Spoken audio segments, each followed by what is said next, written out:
Salutations, Legion of Doom. Welcome to Podcast The Storm with Social Awkward Outcast, crazy weirdos, and all-around nerds convened to talk and debate all things pop culture. With me, as always, is my co-host, the Nerdy Occultist, aka The Authenticator, Dalton L. Mortimer. Good evening, everyone, and hi, Lobster. And I'm your host, Time Lord Wannabe, the Brainstormer of Pop Culture. How's everyone doing tonight? I am alright. So quick disclaimer, it's been pretty much known for the last few weeks I've had a pretty shitty sleep schedule. I don't know why. It's been like that. So I've also started to develop a headache, I assume, from that. So I'm kind of tired, and like I said, a headache. So I might not be firing on all cylinders tonight, but I will try my best.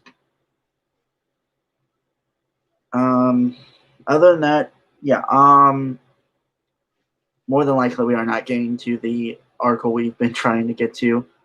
Just yeah, if the first story is any indication, we'll be busy for a while. So honestly, I think we should just kind of maybe next week just not get like articles that will really like get us talking, or if anything, just skip trying to get something from this upcoming week and just do that article full out. Yeah, unless there's something like majorly interesting in the coming week, then yeah, probably. Yeah. Okay. So our first one, Dalton sent me. Actually, I don't remember when you sent me this. I want to say it was early in the week, but I don't think so. Yeah, I think it was like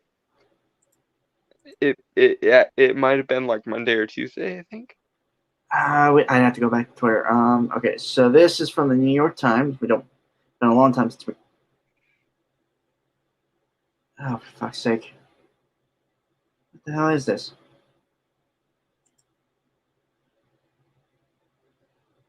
I am not subscribing to this bullshit. Kidding me?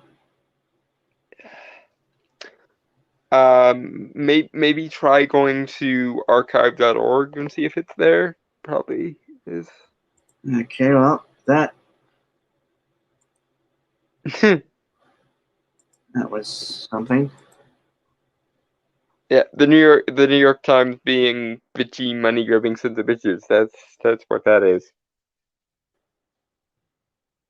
that archive.com? Archive.org, I think. .org. Okay, sorry.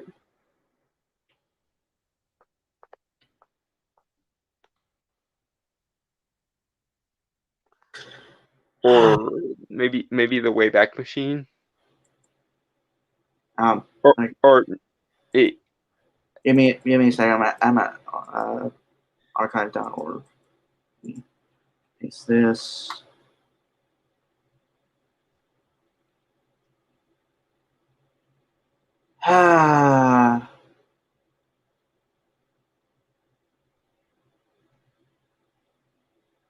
Okay.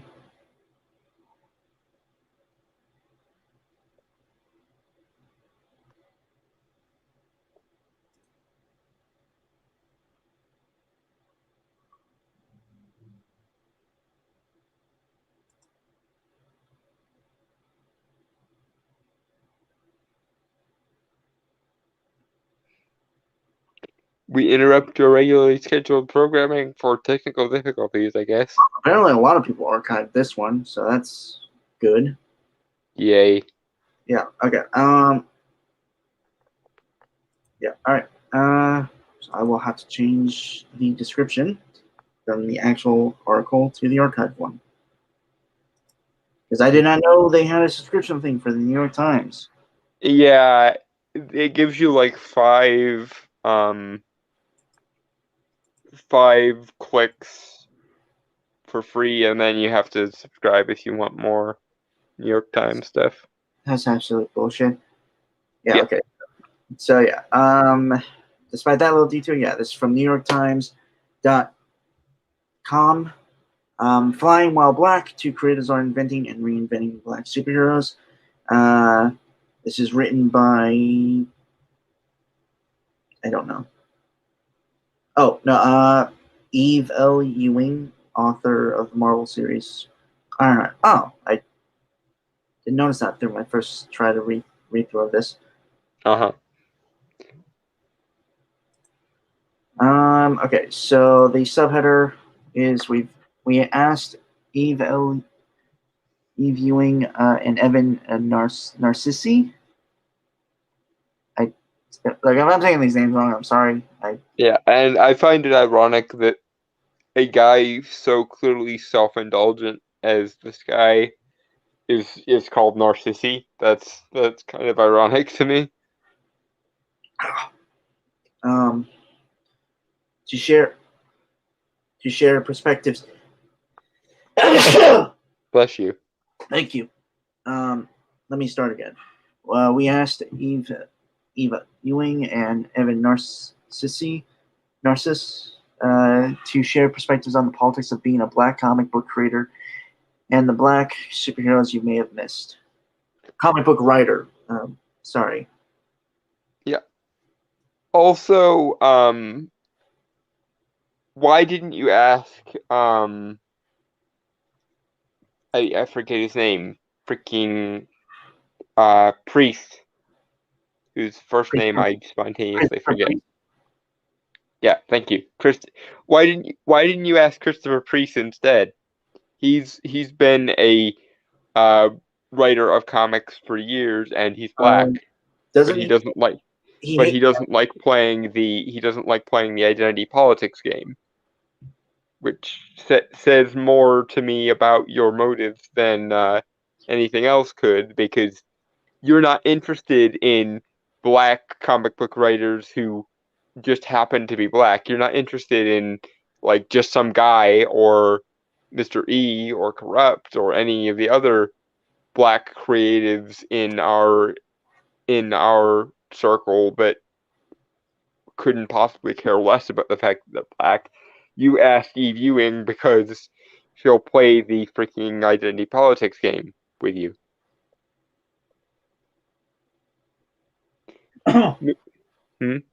Sorry, I was coughing. Yep. Moving on. Right. Right. This was published April 23rd, 2021. If I didn't say that before. I believe this is the first part of this article. Mm-hmm. You are a threat to them, by Eve Ewing. Yeah. My Twitter notifications were a garbage fire. They said I had no talent, that I was a harbinger of everything that was going wrong in the comics industry. Some of them used coded language like forced diversity. Other messages, like a simple image of a burning cross, were more direct. Eve, my darling, when people say things like forced diversity, it's not coded. There's no secret hidden double meaning. They just mean forced diversity. And incidentally, if people criticize you for not having talent, or for at least not proving that you have talent preemptively, that's not a sign that they're racist or that they hate you because you're black or something. It's a sign of this thing we in the industry call meritocracy, which has bumfuck nothing to do with your identity, and never did. What we have a problem with, Eve, in the long and the short of it, is ideological nepotism.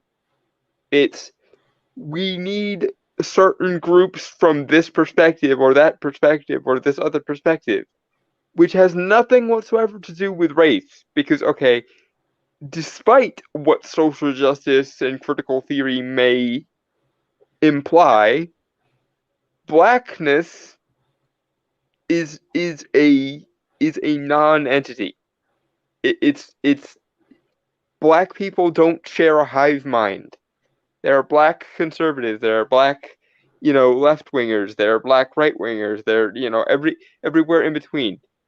You ask two black people something, you're likely to get two separate answers because black people, right, are people, and therefore do not get defined by the color of their skin or their demographic.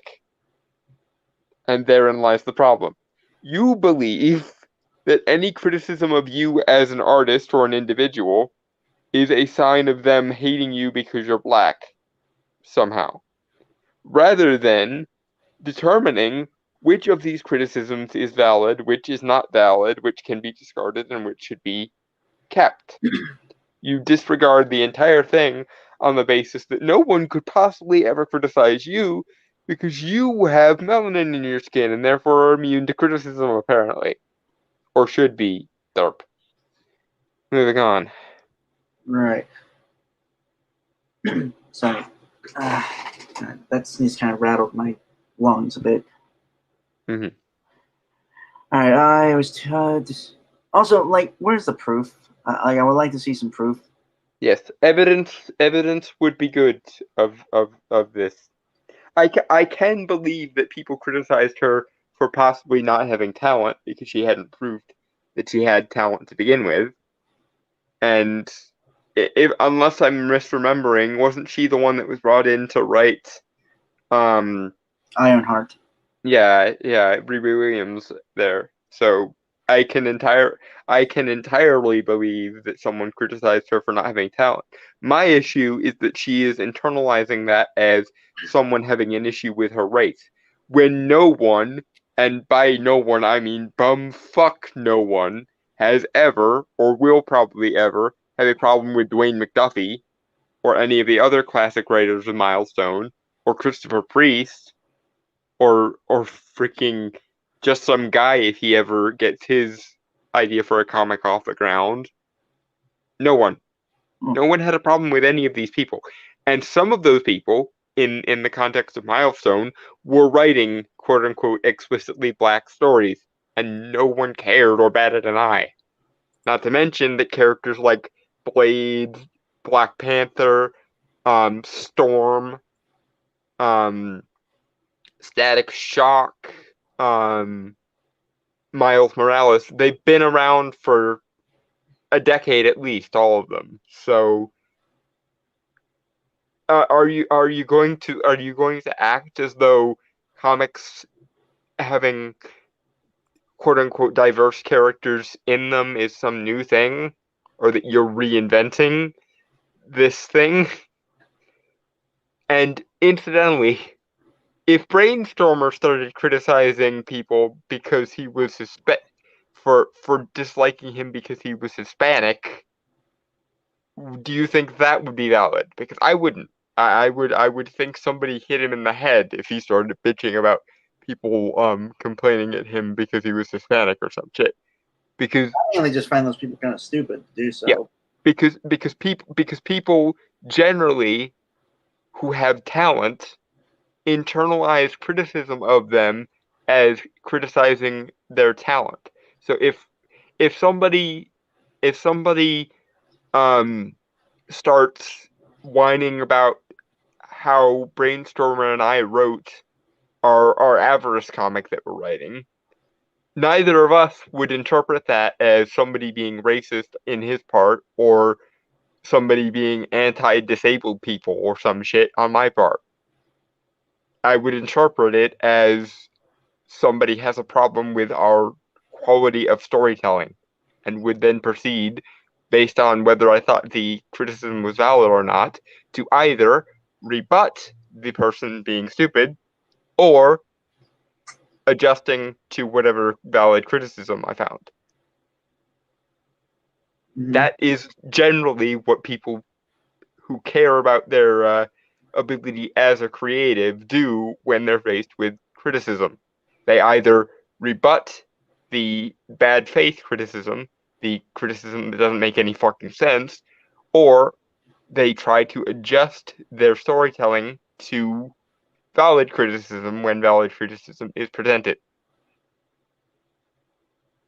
The fact that you, Eve, did not do either of these things, but instead chose to interpret it as they're all just racist or they're all just against blackness somehow, is the stupid thing. Mm-hmm. Moving on. All right. It was December 2017, and everything was a culture war. The world of comics was no different. Comicsgate had emerged beginning in 2016. Wow, really? It's been wow. It was longer than that.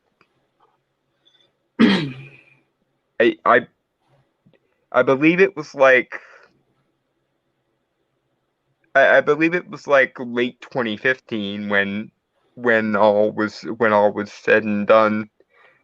And I'm suspecting that she's only focusing on the stuff that emerged after 2016 because she's gonna try and turn it into something Trump A, here. a loose conglomeration of hashtags, YouTube channels, and Twitter accounts that derived glee from the targeted harassment of women, trans people, and people of color. Hi, hello, people, person of color here, Hispanic. Yeah. First things first. Some of us in original Comicsgate were of minority statuses, quote unquote. And yeah, Brainstormer is a mixed race person of color who lives in an inner city environment, and I am a gay disabled religious minority from rural fucking Pennsylvania. And yeah, I had a problem with Marvel's forced diversity initiatives. Look, I'll be completely honest. I did kind of. Hmm? To be honest, I didn't really care much. I was more just interested in, like, even back then, I wasn't really like. I wouldn't call myself original comics geek because, to be honest, I think I got on a little too late. You were a bit late to the party, and I mean no offense to that. It just it existed long before you showed up. I'll be honest. I think I'm one of like the youngest people in comics geek. Yeah, you probably were, because you would have been what, like 19 back when we met, I think. Uh, yeah, yeah, about 18, 19. So I was like, well, maybe 15 or 16. Yeah, like, to be honest, like, I'm not good at keeping up with things, so but Mhm. that's a totally different thing. Please finish your thing, Yeah. Dalton. The point that most people were trying to make, however poorly, with original Comicsgate, was it had nothing to do with diverse characters.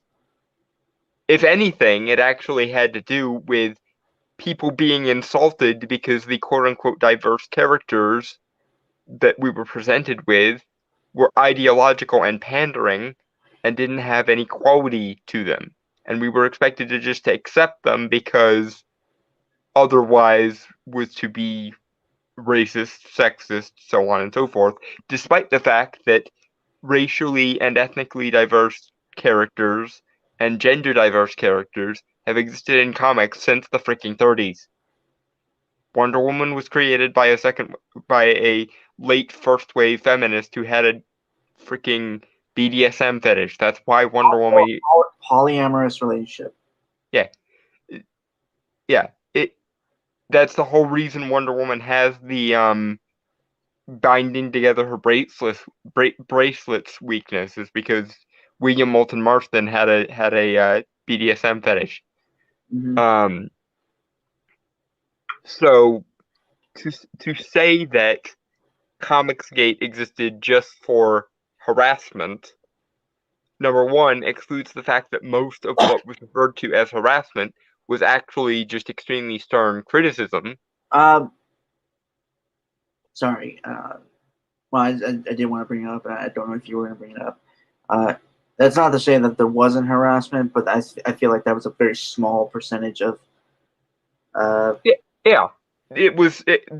No matter what force on the internet you have, there's going to be some percentage of people who take a good point in a bad way, or they're just a little bit too myopic and don't think of how things are going to look optically or whatever. Mm-hmm. But that doesn't change the fact that by and large, most of what was referred to as harassment was actually stern criticism and mockery of stupidity that was never addressed because the people being criticized had moral and they had moral and demographic cards to hide behind. So instead of a female comic book creator taking the criticism they were being given on board, they could flash the woman card for 2 seconds and be like, "You're just doing this because I'm a woman." Or instead of someone taking criticism of America Chavez on board, Gabby Rivera could just go, "You're just doing this because I'm a Hispanic woman," or whatever, rather than a person saying, your ideas are shit and it's creating a negative trend in the industry I love," which is what most people were saying. And I know because I was one of the people who was saying it back in the day. Still kind of now, though. Yeah, it's we're still doing it, but it's because we keep saying the obvious shit and no one listens because they can hide behind moral or demographic cards and never address the actual arguments being made because something invalid rather than actually addressing the point. Shall we? We shall. Okay.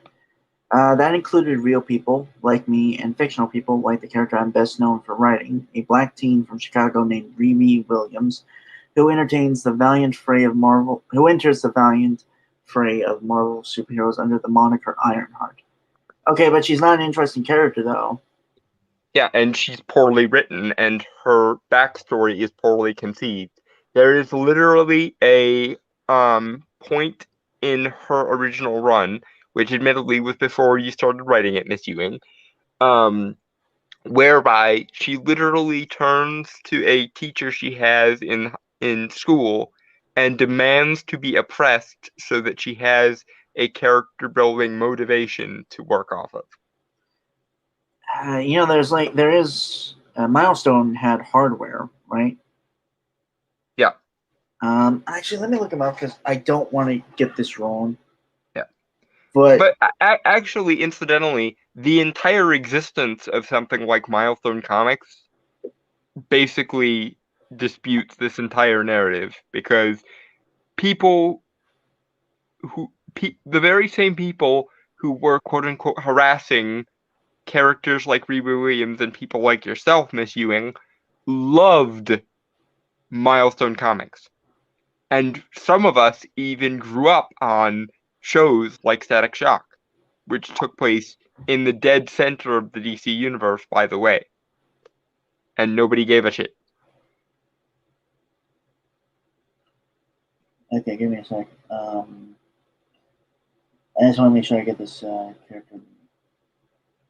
Mm-hmm.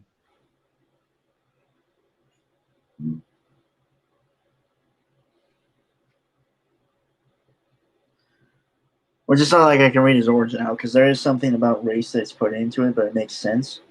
Right. Okay. As was often the case with most Milestone comics back in the day. Right. Okay. Curtis Metcalf, I believe, is a genius inventor who, in his hardware identity, is very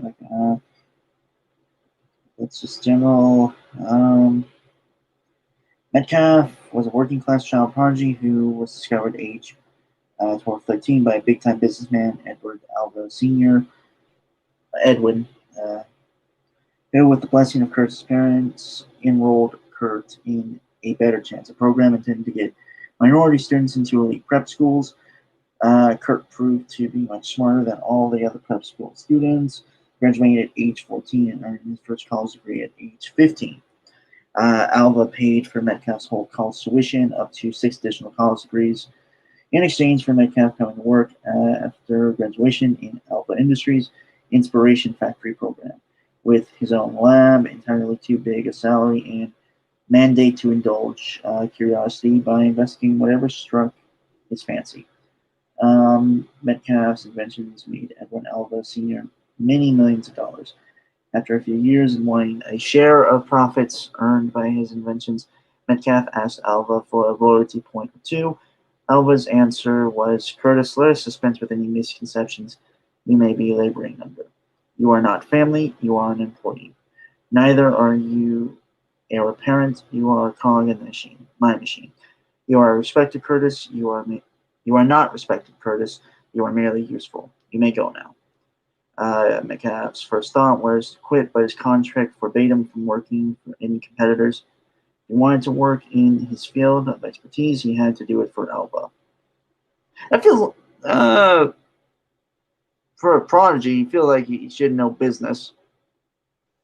Well, I mean, it's not unusual for people who have a genius level intellect in one or more areas to have blind spots, so I don't really mind that, because generally that kind of intelligence tends to be very specialized, and also generally if you have a high degree of scientific and mechanical intelligence, you often miss out on like social subtleties, so that sort of made sense to me. Right. But incidentally, this character, the one Brainstormer was just describing, actually has more layers of quote unquote adversity thrust upon them because he was working class, whereas Riri Williams, if I remember correctly, was middle class to begin with. So, question: what the actual living fuck are you playing at, woman?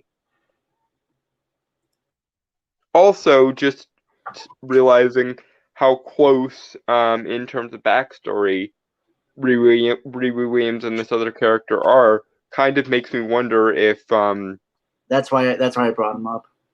Yeah, it kind of makes me wonder if the creator of Riri Williams wasn't ripping off something there, because that's very close. Also, Rhodey, aka Iron Patriot, has existed for decades and took over from Tony Stark directly for many years. So, once again, what are you playing at? And also, I believe at one point Rhodey had a daughter who very much also had her own Iron Man suit. So again, what are you playing at? Just saying. I know you get off on this moral indignation and oppression kick of yours, but every pretension at oppression that you have appears to either have been already addressed by another character and therefore another writing team, or is just under false pretenses to begin with. Moving on.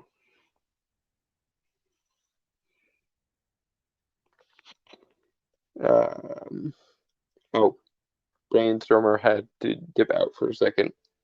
He will be back, and I will continue to say things. How else to put this?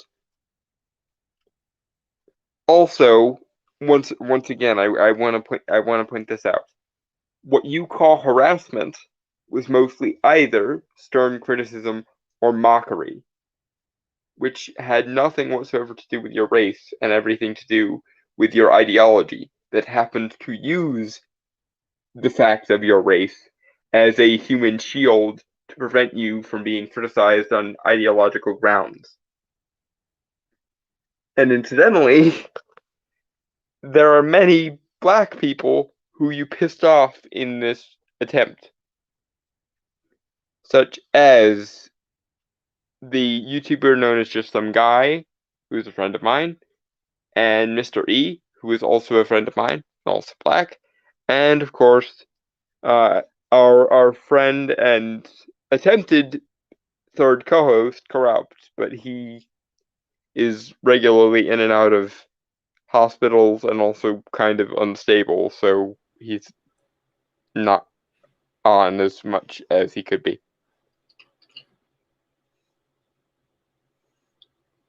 I'm back. Yeah. Okay. Moving on. Right. As a black woman with an established public internet presence, I was used to harassment. I had some tried and true strategies: block, mute, ignore, and go do something else with your day. But there was something fundamental that I didn't understand, and it bugged me. Of all the things I had said and done in public, of all my commentary about policing and politics and education and media, nothing had attracted a firestorm like the one prompted by the mere rumor that I might be writing Ironheart. Because she has no like background in terms of writing this kind of stuff. So yeah, because the character you were tasked with writing had no substantive worth or backstory that anyone could find in this context, and you, Eve, had no background in writing comics, which made people very skeptical of whether you were able to write comics. it's on merit. Yes, it was again a combination of either very stern criticism or mockery, none of which had anything to do with your race apart from the fact that the ideology in which you believe uses your own race as a human shield to prevent you from being criticized ever. And that is the problem. The combination of moral indignation with which you get to judge everyone as though you're a prophet on high, and pandering, which tends to piss off even the very people that you are attempting to pander to. Again, I could give you a quite lengthy list of black people and black women who you have pissed off with this ideology and forcing it down everyone's throat into every conceivable hobby that anyone could ever engage in.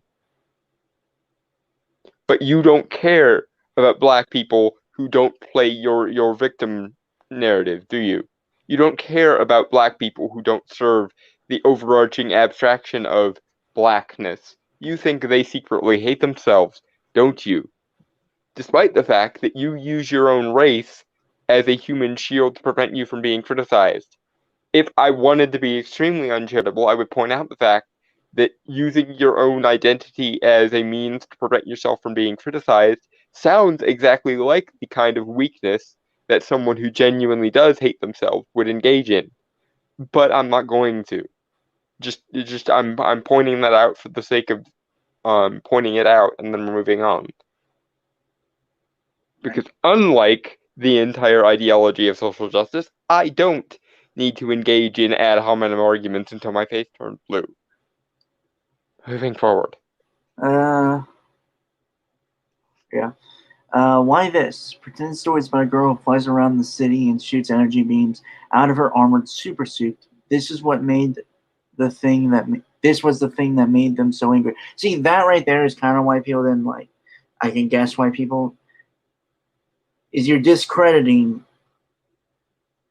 Yeah, your approach to criticism is not consider or even try to rebut said criticism. It's assuming that you are inherently invalid and anyone who criticizes you is inherently invalid and therefore they don't need to be addressed ever. Also, you're strawmanning everyone's goddamn point, which doesn't help your argument. And also, it has nothing to do with the character flying around and shooting lasers or whatever the fuck. There have been female people wearing Iron Man armor before. There have been black people wearing armor before, and unless I'm misremembering, Rhodey actually had a daughter or a niece or something that also at one point wore Iron Man armor. And instead of making use of any of these characters, or creating an interesting backstory for a new character, we're left with Riri Williams, whose literal backstory indicates that she demanded to be disadvantaged so that she could then rise from said disadvantage, which makes her possibly the most privileged character in all of comics. Because normally, characters, especially in the Marvel Universe, who are very much focused on their human angle, if you like, don't have to ask for the hero's motivation. They just get a hero's motivation from their own backstory and then move on from that point forward. But Riri Williams was so meta aware that she demanded to be oppressed so that she could rise above her oppression, rather than actually having any meaningful obstacles to actually deal with in her life. Do you not see how that's a damn sight worse than basically any of the other characters that I just mentioned? The ones that actually do have an established nature and an established connection to comics. And if you're curious why this was the thing that set everyone off, it's a very, very simple answer, dear Eve. It's because comics are important to the people who read comics. Comics, in their very nature, inspire a level of fandom, and the more invested you are in a medium and an art form, the more protective you will be of that medium and that art form when it looks like external interlopers are meddling with that art form for nothing but moralistic ideological reasons. It's the same reason why eventually Stan Lee and Jack Kirby told the Comics Code Authority to fuck right off. Because Frederick Wertham's moralistic meddling was crippling comics, and eventually they decided to stop fucking with this shit. And the comic industry was better for it for almost 20 years, but never mind. But you don't understand how you're similar to Frederick Wertham, Miss Ewing. You think that your morality is so sacrosanct that you can do no wrong. And there, exactly, is the point at which people demand to tell you to fuck off.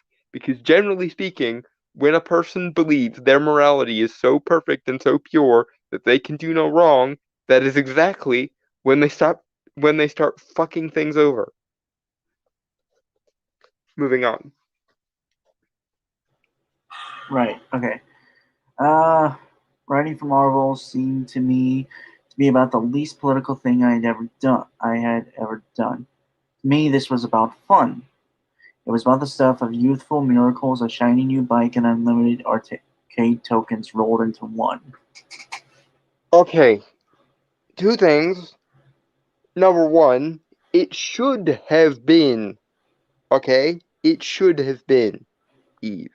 The problem is the character you were writing for was conceived as a political statement. I actually will give you points here. I admire your ability to understand that comics should not be fundamentally political. But thing one, unfortunately, the well had already been poisoned by the character you were chosen to write for, because the character was conceived as basically a let's stick it to the fans maneuver. And number two, I will say that it is kind of belittling to say that comics are irrelevant, which seems to be what you're implying there. See that's the difference. To you, something can either be political or it can be irrelevant. I disagree with that. Something can be non-political and perfectly capable of still being serious and noteworthy. Because politics is not the only kind of goddamn meaning or merit that art can possess. And generally speaking, if you're a good writer, politics should be the last kind of meaning that you can derive from storytelling, because sometimes there are more important philosophical issues to be dealt with, and sometimes things are just meaningful for their own goddamn sake and aren't a means to a goddamn end. They're an end in themselves. I shouldn't have to explain that, but apparently, very obviously I do, because everyone keeps using art as though it's a means to an end rather than an end in itself. And I will continue to point out how fucked that is until I die, frankly. Moving on. Yep. Okay. More than anything, I was concerned with the essentials of writing something decent. Riri had an origin story furnished by the writer Brian Michael Bendis and the artist Mike Deodato. He was a teen genius who had tragically lost loved ones to gun violence and was now attending MIT. My job, as I saw it, was to puzzle out the deeper elements of who she is, with and without her armor. What fears and desires motivate her? What are her quirks and flaws? Who are the people in her life who love her? Again, that's Okay, not, and see, this is actually why, from what I remember, Ironheart actually got better after Brian Michael Bendis left and Eve Ewing came in. I remember people being a little bit skeptical of Eve Ewing when she first came in because she had no comic writing experience, and the character she was tasked with writing looked suspiciously like her, and that made one wonder whether the job was given to her on um, merit grounds or ideological grounds. But Eve Ewing, after she did come in and start writing Ironheart, from what I remember, Ironheart did actually get better. The problem is, despite the fact that she does actually seem to have the right mentality here, the character was kind of broken to begin with, which is a problem. And despite the fact that she had the right idea going in, she caved to identity politics and ideology eventually, which is why we have this article. Because she does, on some level, believe that her being black had anything to do with anything, rather than just her quality of storytelling. Moving on. Yep. Alright, I knew I had to figure out how Riri might see things as someone who grew up in a hyper-police community, including her thoughts on who gets labeled a criminal. Page pictured above is my remix of the iconic superhero landing pose. Riri transitions from that super aggressive stance with her fist down to a more gentle and empathetic stance, down on one knee to talk to a child. Okay, and see, this is the problem. You assume that Riri coming from a policed environment had anything to do with anything, or that it necessarily would impact her.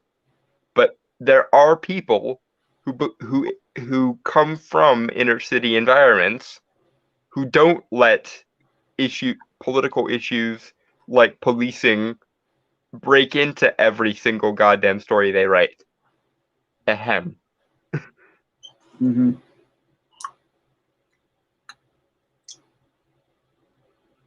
Oh, there we go.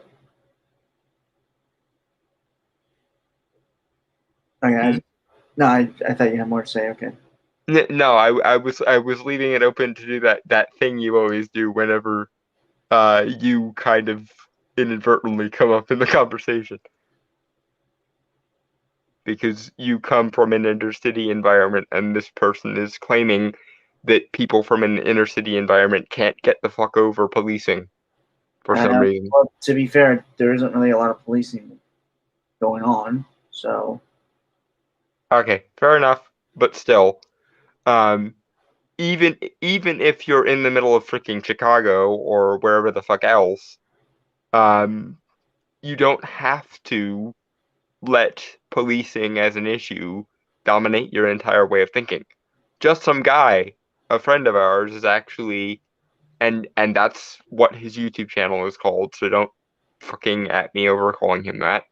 But just some guy is a black guy from Chicago, and he doesn't whine about policing every 5 seconds. In fact, he kind of gets annoyed with other black people for getting annoyed at that level of policing. The most he'll ever say is how corrupt police are, but that's more of a he lives in the middle of Chicago point than a black point. Mm-hmm. Moving on. The not so hidden secret of superhero stories is that readers want to understand who the person is when they're not suited up. Yes and no. I mean, in general, I think she has a point. Right. I'm not saying. Yeah. That's why I said yes and no. Mhm. I think it's, again, with the context of this article, I think she means something different, possibly. Yeah. But no, her point is fair. Yeah, but the thing is, and this is again more of a merit-based point than a ideology-based point necessarily, but other writers have understood that for decades.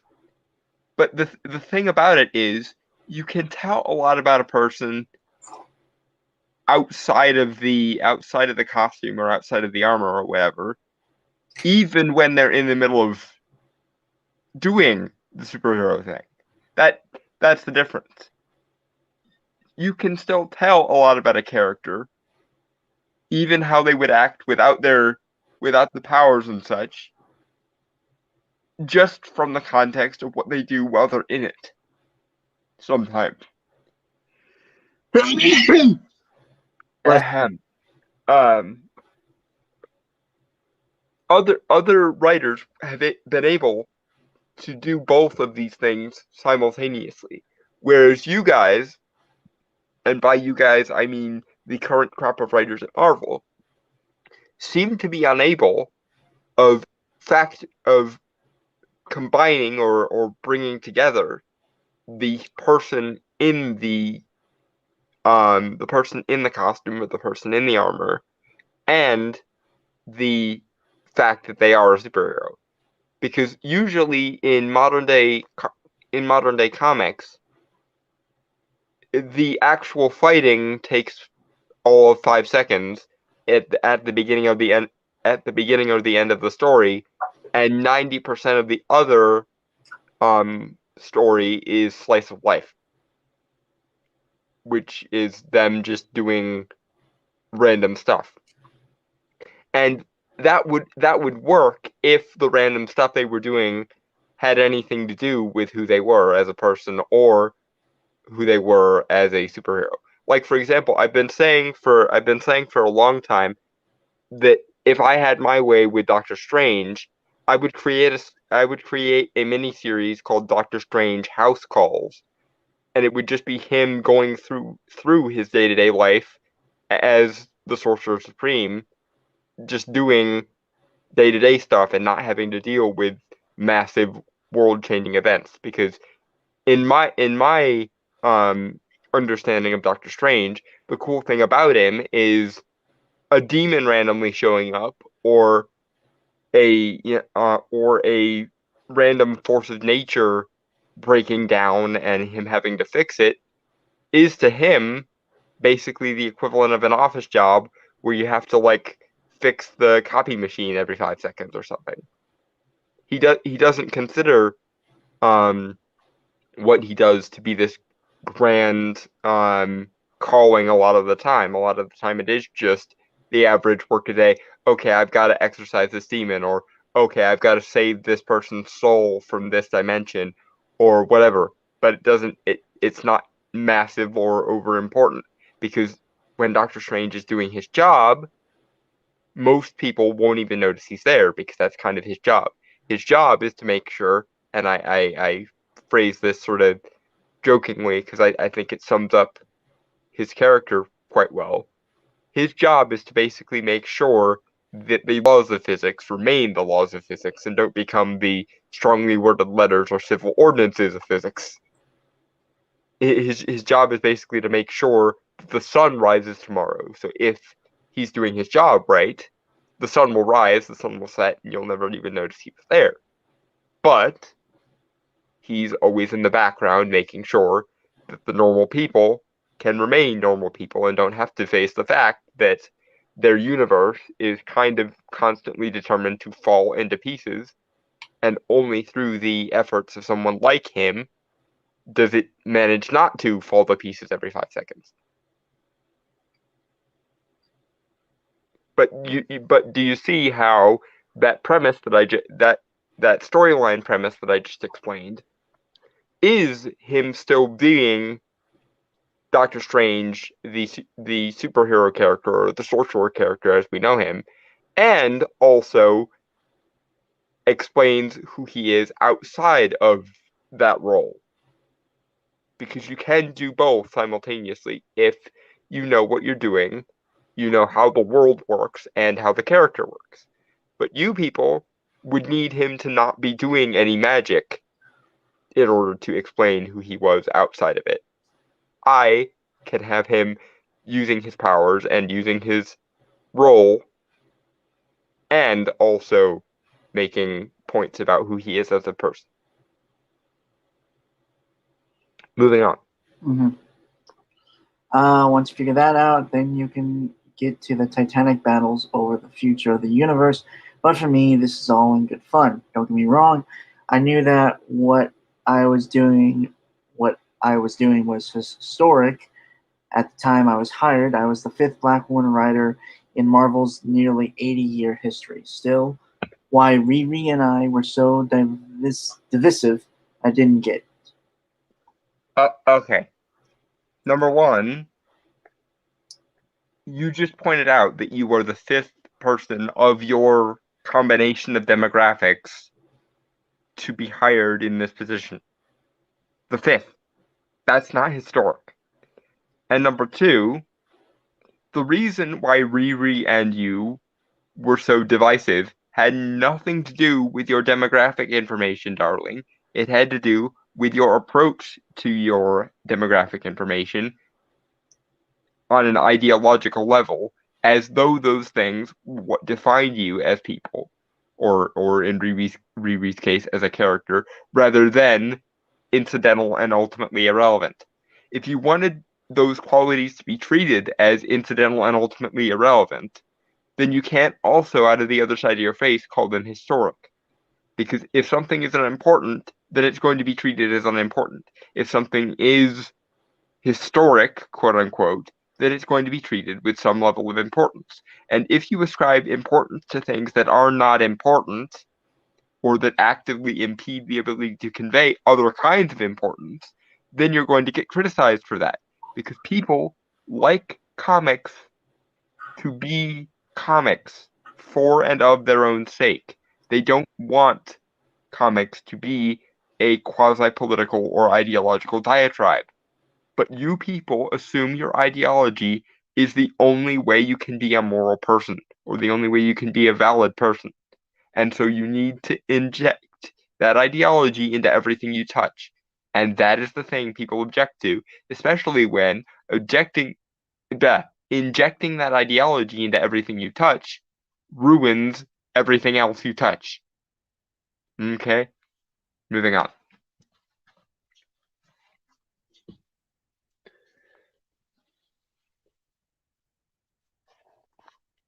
Brainstormer? He must have gone again.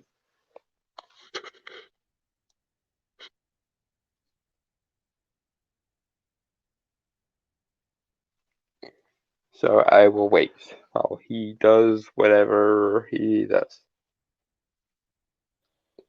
Sorry, I was taking my fan out the window. Okay. Okay. Don't get me wrong. Oh no, I already read that, sorry. I mused aloud about this to Ta-Nehisi Coates, who himself had been targeted for his writing on Captain America. Yeah, why was he though? That's the thing. Yeah, you just explained it in your own goddamn article. he was targeted for his writing of Captain America. Namely, the quality of his writing was shit, and he got criticized and mocked for it. And his response to this criticism and mockery was not gentle barbs in the opposite direction, was not taking the criticism that he thought was valid on board. It was, this is because I'm a black guy, isn't it? Derp. Yeah, no. Again, people like Christopher Priest and the entire writing cast of Milestone Comics wrote stories explicitly about blackness, and nobody batted an eye.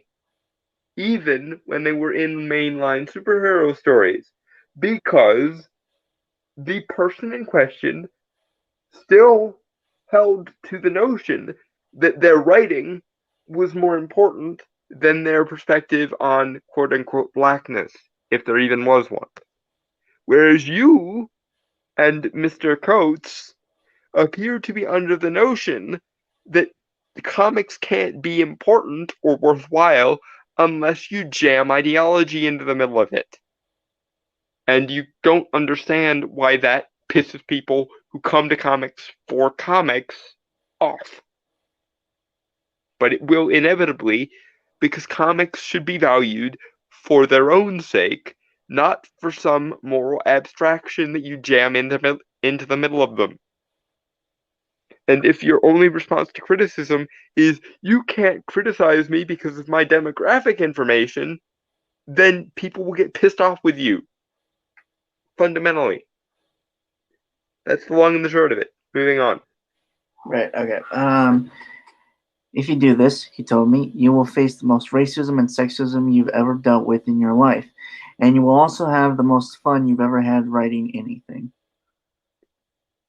God, this guy's such a prick. Okay.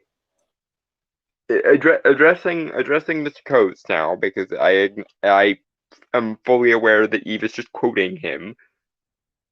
No, Mr. Coates, you will not face racism and sexism.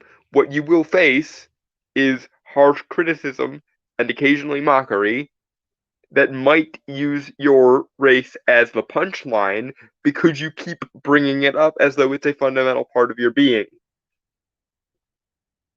And if you can find fun in basically invalidating your entire customer base, then you are a sanctimonious son of a bitch who I don't want to hear the opinion of on anything, and it has nothing whatsoever to do with your race, and everything to do with the fact that you, as an individual person, are a sanctimonious prick who needs to have his face kicked in repeatedly until it resembles a fucking black hole.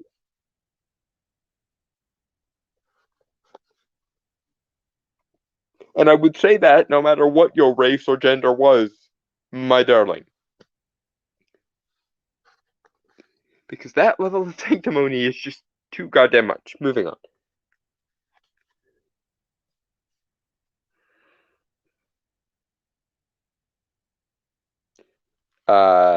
Sorry, I was drinking. I was drinking my. Oh, okay. Yeah. Sorry. Your Snapple. Yeah. Yeah, I got nothing really to say. I told him I was all in on the fun, but I was confused by the racism and sexism part. Why were people so angry? We're not angry about the racism or sexism. We're angry about the complete lack of any original. Well, I don't want to say original because nothing's really original at this point, but any quality. Quality. The lack of quality control and the lack of any understanding as to why quality control would be important. Because once again, I must point out, comics are very important to the people that like comics. It's not comics in general have a very high preponderance of very deeply invested people. There are some hobbies and some interests that have a greater tendency for casual interest. But despite the fact that there are many casual comic readers, there are also a core of people who love comics with every fiber of their being. And if you insert ideology into comics, which is something people deeply love, people will react as though you are taking something that they deeply love and sticking something entirely foreign into it, because that is exactly what you're doing. And they are not racist and sexist. They are only criticizing your race and sex because you are using said race and sex as a human shield to not get criticized or to invalidate any criticism you do get. And once again, you're not trading barbs with people, which honestly a lot of people would probably have respect for if you just traded barbs with them when they mocked you. You're not answering criticism as though it's something valid that should be dealt with. You're blocking people and occasionally fucking treating them as though they are the worst scum of the earth because they criticize you or because they mock you. And you acting like a self-righteous aristocrat is going to get people infuriated, just like a peasant being infuriated with a self-righteous aristocrat. In short, if you play the game of being a self-righteous moral aristocrat, you're going to be treated like a self-righteous moral aristocrat. And the digital equivalent of getting out the old guillotine occasionally is mockery, harsh criticism, and occasionally yelling. That's just how the game is played, I'm afraid. Would you rather we did it the old school way and got out the guillotine? So, some part of me kind of thinks you would prefer if we just went all the way with it. Because then you wouldn't have to deal with the fact that people are criticizing and mocking you and getting a lot of enjoyment out of doing so. Moving on. And, oh yeah, Brainstormer's gone again. Yeah, usually, folks, when he leaves, he shoots me a message in the private chat, and I sometimes don't see it because my screen freezes up, but I saw it this time. So he'll be back. We'll meet again, don't know where, don't know when, but okay. Yeah, I'm heating up like some spaghetti and stuff for like my dinner, so Uh-huh. I might leave soon. Might leave again real quick just to grab it. So, no, Eve, he said, don't you see? They're right. I didn't see. Let me read the whole quote then. What? One sec. I didn't see. They're right about you, about us, about these characters. He said, you are a threat to them. Okay, now you can go. You mean that you're a threat to people's ability to enjoy a hobby that most of them have been interested in since they were kids and up to the point that they were adults? Yes, actually. Thank you for admitting it, Mr. Coates. You're although I think you're going to spin this into some kind of weird threat narrative whereby like you are the poor put upon victims and everyone else is some kind of retrograde regressive traditionalist or something. Am I anywhere near the mark there? But yeah, no, it has nothing to do with some sort of childish traditionalistic ignorance or anything. It has to do with the fact that you purposefully take shit on things people love, and then you become surprised and morally indignant when people have a problem with you taking shits on things people love. And rather than addressing the criticism, and rather than addressing the mockery by gently trading barbs back, you get morally indignant and you assume that the people you're dealing with are morally invalid because of their criticisms of you and or the jokes that they make at your expense.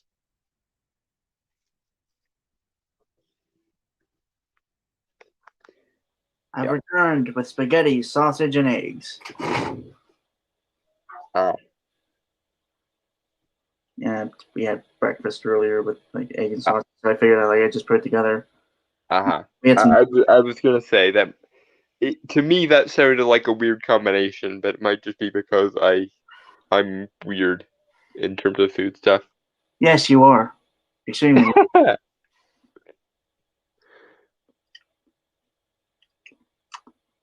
Ha, ha, ha. I take it was hot. I just pulled it out of the microwave, so yeah. Uh-huh. Alright, okay, so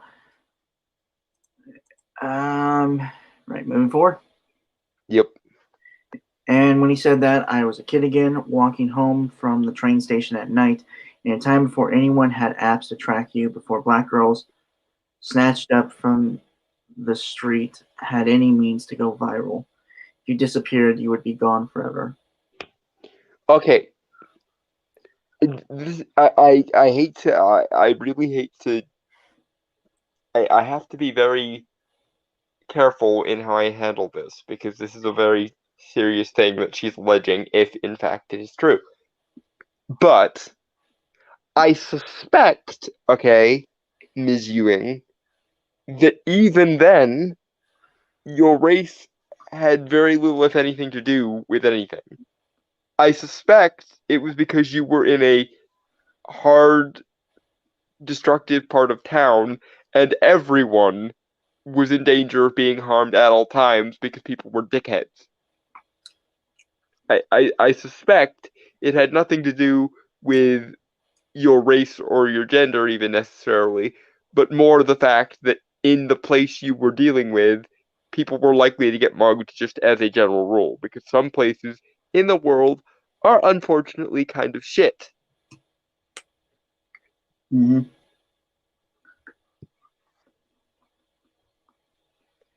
Oh, moving on? Yeah. Okay. Okay. Unless you had anything to say, because this might be more your area of expertise anyway. No, I got nothing. I mean, like I said, like again, like I'm in technically a place that is like the white ghetto. While we have crime here, most of the time I rarely see it, or there's little to no crime here. So I guess I'm lucky, kind of. Yeah. Okay.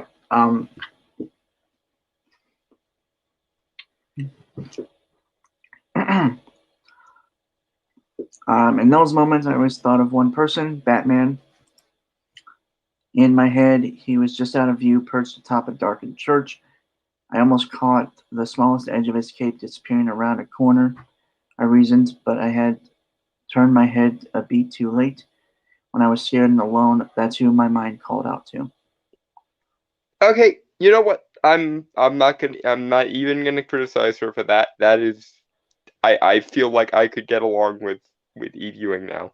That's well done. Oh, That's some geek cred there, I think. right. Superheroes reflect our shared cultural mythologies. What it mean? What it means to be good, to be courageous, to face unbeatable odds. In recent years, representation matters has become a refrain, acknowledging how vital it is that children see possibilities for themselves in media. Okay, but the problem with that is number one, you're okay. I'm this is very difficult because I feel like I need to smash my head into a wall, but I'm not going to. Okay, Eve, you just got done conveying an anecdote where you apparently felt so closely tied to Batman that you, in the middle of walking home through presumably the fucked up part of town, would imagine Batman being there as like a silent protector and everything. And again, I have no problems whatsoever with that anecdote. That anecdote shows to me that you do in fact have some geek cred in you somewhere. But it shows, okay, that kids can relate to characters who are not demographically identical to them, and that kids generally have different criteria for what they consider to be representative than just their demographic. Like, okay, as an example, as a kid, one of my favorite movies was Matilda, because I was a weird loner intellectual kid, and Matilda was also kind of a weird loner intellectual kid. Does the fact that Matilda was female mean that I shouldn't have been able to relate to her? No. Fuck no, and if anyone ever insinuates such a thing, they are getting cursed. I am not even playing around. That is a very, very key part of my childhood, and it needs to be left the fuck alone. But point being, the demographical information of a character has almost next to nothing to do with the actual content or makeup of a character. In fact, as another example, am a practicing occultist. I've been a practicing occultist since I was like 10 years old. Which at this point, because I'm 25, gonna be 26 in July, is what, like like almost 15 years at this point that I've been practicing magic. Therefore, I tend to bond with magic user characters because I relate to their specialization and their skills and their expertise. A friend of ours, or a friend of the channel, Weaponized Nerd Rage, is a gun enthusiast and a smoker. So he tends to relate to street level bruiser characters like the Punisher. The Punisher is his absolute favorite character. Because he has a background in gun enthusiasm, and I think he may have had some kind of background in the military at some point. I don't remember off the top of my head. But the point I'm making there is very often the kind of representation, if you want to call it that actually matters, has to do more with the interests of a character and a person rather than the demographic information. Because generally speaking, to most people, the demographic information that a person is the least important part of who they are as a person. Like for example, you would think that because I am physically disabled, I have cerebral palsy, that I would relate very strongly to a lot of disabled characters. And to be fair, there are some disabled characters that I do like Professor Charles Xavier.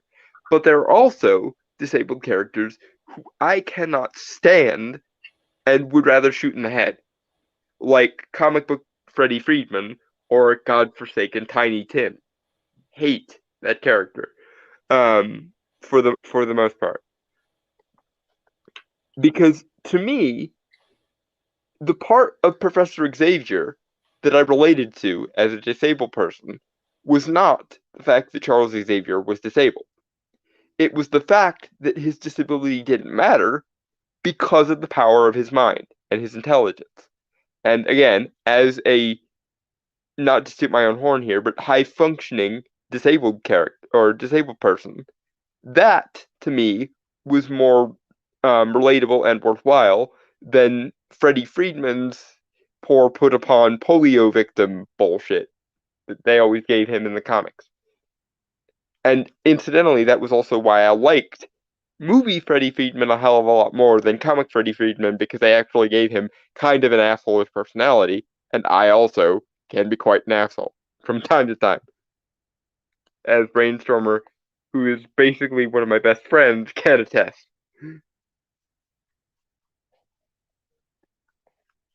Yeah, assuming he didn't leave again. Sorry, I had to get I was tossing my dishes away. Okay. What did I miss? Me explaining that the interests and personality of characters is more important than the demographic information. Yeah, I got that. Basically, you talking about me, I assume. Well, that, but also, I pointed out that I liked movie Freddie Friedman more than comic Freddie Friedman because they gave movie Freddie Friedman the personality of being a little bit of an asshole, And then I pointed out that I also can be a little bit of an asshole, as my friends can attest. And then I referenced you because you are one of my best friends, and you can attest that I am kind of an asshole. Kind of. Yeah. Okay. Yep. Yeah. Totally. Totally. Kind of. Uh-huh. Kind of. Yeah, That's I was expecting you to go exactly that route. So yeah. Um, and I just find you weird. That's coming from me, so I'm saying something. yeah, and you're not wrong. It's not even like the superficial things that quote unquote normie people would find weird about you. It's if I have to, I'm just gonna bring it up. Like I tried not to bring it up as often as I usually do, but you don't eat sandwiches. Like you don't like sandwiches. Like that is seriously like the one of the most weirdest things I know about you, man. And it will never cease to amuse me that that is where you draw the line. Everyone just All the other shit that makes other people look at me like I'm a freak, you just take in stride. But I point out that I don't like sandwiches with the exception of grilled cheese, and you look, and that's what breaks you. I stand by it. Yeah. Yeah, but superheroes represent something beyond that. It's not only that if little black girls see Ironheart being brave, they don't understand that they can do the same thing because they look like her. It's that superheroes serve as a shared cultural mirror, paragons of what bravery even is. See, this is my other issue. That entire diatribe is a description of superheroes as a means to an end rather than an end in themselves. I don't care about characters like Doctor Strange and John Constantine and Doctor Fate and Harry Dresden, for fuck's sake, because of some abstract woo-woo bullshit about cultural mythology. I care about that character because that character is a character that I feel like I could have a friendship with, or at the very least could care about. And most people are the same way with whatever characters they like. Like no one is going to sit here and say that Superman is not some kind of paragon for, morality and stuff. And anyone who did, I think, would have to answer to Brainstormer on that point. But I doubt that that's why Brainstormer cares about characters like Superman. I think Brainstormer probably cares about Superman because Superman is a character that they like and they want to see good things happen to. I would assume. Feel free to correct me there if I need to be corrected. No, you're right. But yeah, the reason why I like Superman is especially like if you place him in because I've seen videos like where they place him in the Marvel universe, and like I also thought about that if there was an actual overall Superman was put in like the real world, like what Zack Snyder's tried to do but failed miserably at, is a man who's trying to do good simply because it's good in a world full of cynicism, Yeah. Yeah, but my true optimist in a cynical world, I guess, is the best way I could say it. Yeah, okay. And none of that has to do with abstract cultural mythologizing and everything to do with the character and their world in and of themselves. And that's the thing that people, Eve, try to keep explaining to you. We don't care about superheroes because of some abstract cultural woo. We care about superheroes because those particular superheroes individually resonate with us, and sadly enough, and this is something you'll only get if you are a massive geek. There's a part of your brain, if you're in a fandom, that starts to regard the characters you love as friends or even sometimes like family members. Like when a character is poorly written, or they do a stupid thing for the sake of the plot or whatever, how many times have people who are actual fans of these characters gone, "What the fuck are you doing?" Like I can confirm this from my own point of view. Like when I read Jason Aaron's Doctor Strange Way of the Weird and Doctor Strange Last Days of Magic, and Doctor Strange was behaving like a fucking moron, I repeatedly facepalmed and was like, "What the fuck are you doing, Steve?" Many people have told me, um, many people have told me they had the same reaction for things like Secret Empire or even Captain America No More. They were sitting there going, "What the fuck are you doing, Steve?" Because on some level, we care about these characters in the same way we would care about anyone we have a very strong connection to, whether it's emotional, intellectual, some combination of the two, or some other third category that I can't think of off the top of my head. It's not, again, it's not as a means to an end, it's as an end in itself. And that appears to be the thing that you people cannot, for some reason, countenance. You can't understand caring about a character simply because that character is worth caring about. You have to add some quasi-academic bullshit to it in order to get invested. And I don't understand that. Moving on. Yeah, okay. For example, in one of my favorite panels from the series, shown above, I wanted to show the... Sorry. No picture there. I want to show the unbridled joy black kids from Chicago would feel if they got to meet Ironheart and experience flying for the first time. It's important to me to push against the adultification of black children and show them being silly and having fun. Okay, I can kind of understand that if you just remove the word, like it's capital black, like capital B black. Yeah, as though the color of your skin should be some sort of defining characteristic of who you are as a person. Yeah, and I feel like if you remove that, all that so far makes sense. Yeah. Well, that and pointing out the fact that the thing about this is, again, the problem with using Ironheart as the example here is Ironheart is not a likable character. And again, Eve Ewing has helped Ironheart significantly from where she was when she was being written by Brian Michael Bendis. But in the Brian Michael Bendis run, she was basically a villain being framed as though they were a hero, to the point that many of us pointed out that the most interesting place she could go as a character was if she went full anti-hero or full villain. Because I mean, for fuck's sake, the woman stormed into Latveria and took it from Victor Von Doom, even though he is the rightful head of state of Latveria. And that would, I mean, to be fair, that does sound interesting if it had ramifications.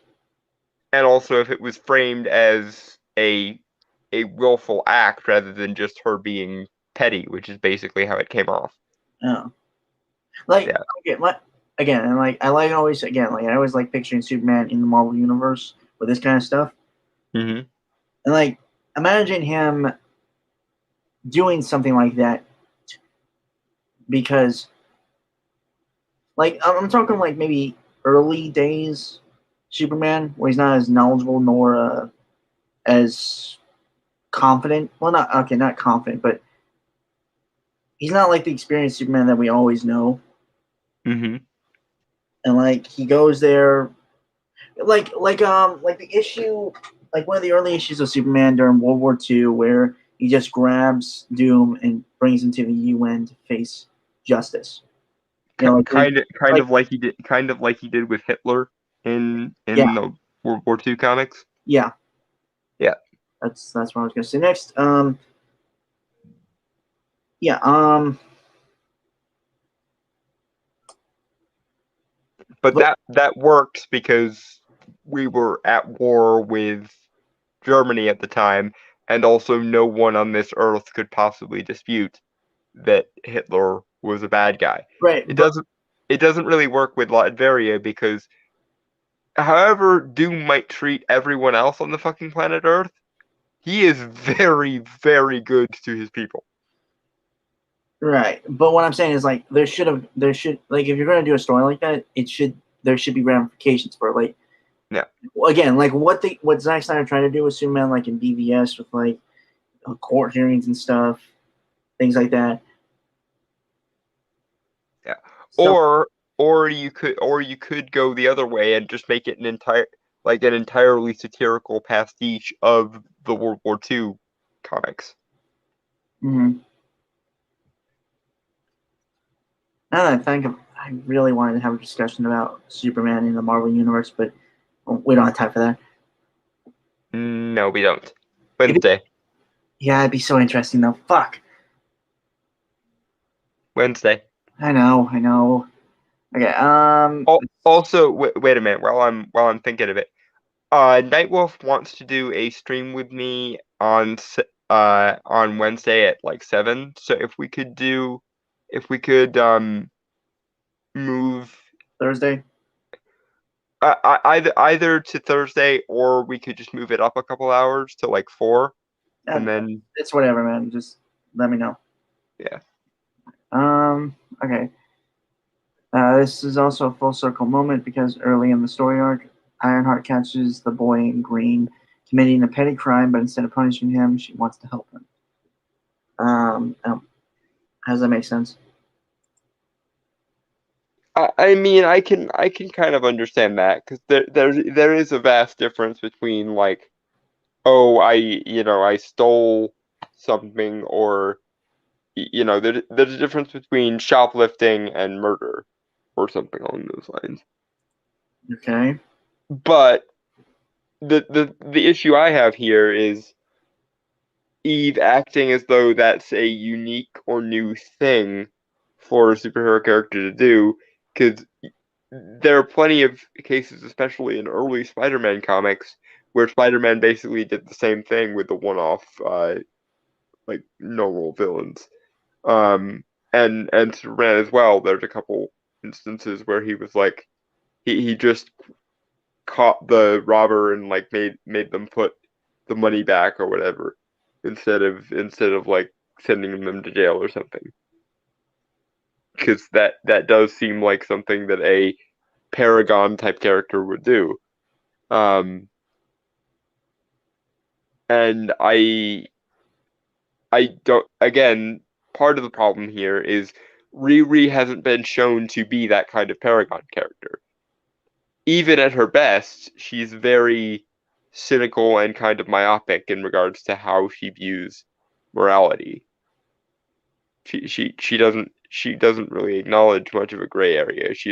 Again, as an example, despite the fact that Doom was minding his own business and being a decent ruler to his people in Latveria like he always does, she flies to Latveria and beats the shit out of him just because she believes him to be a villain. Therefore, he apparently can do nothing right. Not to mention violating international law, but that's a different story for a different day. What would have been interesting if she... I'm thinking kind of an Invincible route from the comics. Yeah, that could have worked too.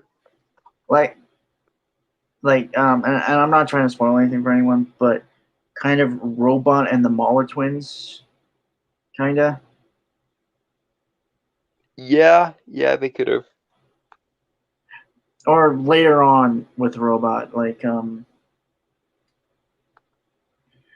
it, I'm trying to think here.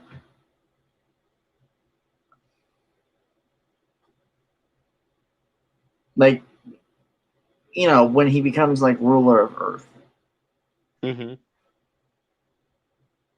Like, you have Ironheart visit Doom and ask for his help to make the world better. But I think Ironheart would kind of be that. If we were to do this kind of idea, is like Ironheart's kind of the guy, kind of the character to rein in Doom from like going full on dictator. Yeah, I realize that's a lot asking for Riri.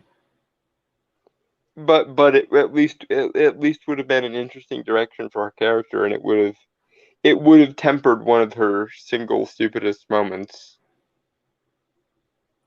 Well, to be fair, I think if Doom wasn't such an egomaniac, which he is, you can't deny that. Yeah, I mean, Doctor Doom respects 4 people on the planet, and 3 of them are Doom. Okay. Basically, if we want to put it that way. Yeah, Victor Von Doom respects maybe 4 people on the planet, and 3 of them are himself. I expect the other one is his mother. Well, yeah, his mother and Stephen Strange, because of the events of Triumph and Torment, where Doctor Strange was betrayed by Doom and yet still saved his mother's soul. So, yeah. Right. What was that? He legitimately could do a lot of good for the planet with his Yeah, mind and stuff, but again, he's such an egomaniac that he's too like he's far too in to himself to be swayed one way. Although I do, if the way he treats Latveria is any indication, and of course uh I'm not endorsing dictatorship at all. I do think though it would be an interesting story if like in Elseworlds, if Doom took over the planet and actually turned things into a utopia, similar to the episode they did for Powerpuff Girls, where Mojo Jojo actually wins and he actually becomes benevolent dictator for Townsville. mm, And again, as a general rule, not endorsing dictatorship. I just think it'd be an interesting story, and it would definitely need to be in Elseworlds. But right. Okay. Shall we? yeah, If kids who are scared and alone call out in the heart of hearts for protection, the face they see in their mind's eye is a black teen girl from the south side of Chicago, or a Muslim Pakistani American nerd from Jersey City, Kamala Khan, aka Miss Marvel, or an undocumented Mexican American kid from Arizona who can fly, Joaquin Torres, also known as Falcon. Oh, I didn't know there was a new diverse Falcon. well, he was in Falcon and Winter Soldier. Remember, like he was Torres. He was friend of Sam. Oh yeah, I did. Whew, cool. neat. Yeah. But again, in your own case, you gave us Eve, and again, this is one of the better parts of the article. You were able to do that same thing with Batman. So what? Oh, Why? Huh? sorry. Well, there have been plenty of different versions of that Batman as well. Hell, you had Batwing, who was Luke Fox, and I think another guy. Right, but the point I'm trying to make to her is why does the demographic matter? Why can't a black kid from inner city or a mixed race kid from inner city or whatever idolize any any standard character because their race or their gender is different somehow? Because again, using myself as the example, um, one of my favorite movies growing up was Matilda, and it never even crossed my mind that her being a woman even or her being a girl even mattered. The thing I related to was her personality and her backstory and shit. So why are you insinuating that kids even should pay attention to those kind of things? Because generally speaking, if you don't teach kids racism from an early age, it just doesn't matter to them. Like, race does not matter to them. And quite frankly, that to me seems like the appropriate reaction. Like, I can't even imagine what my group of friends would be like if I even gave the minorest fuck about race. Half of my best friends are different races, different genders, different everything else. How my best friend is a mixed race Hispanic dude, and I can't even imagine what my life would be like right now if I ever had any hangups about being his friend to begin with. Right. Damn it, I had something, but I forgot it. Take your time. No, it's fine. I don't think it was important. I think it was just like anecdotes. Okay. If those spaces become cultural stand-ins for the ideals we strive for in our society. Oh no, I remembered. Okay. Well, you said about like kids who aren't taught race and all that. Mm-hmm. Hi, how you doing? Like, Yeah. The world is complicated enough. Why would anyone give a fuck about race? Seriously. is they stupid?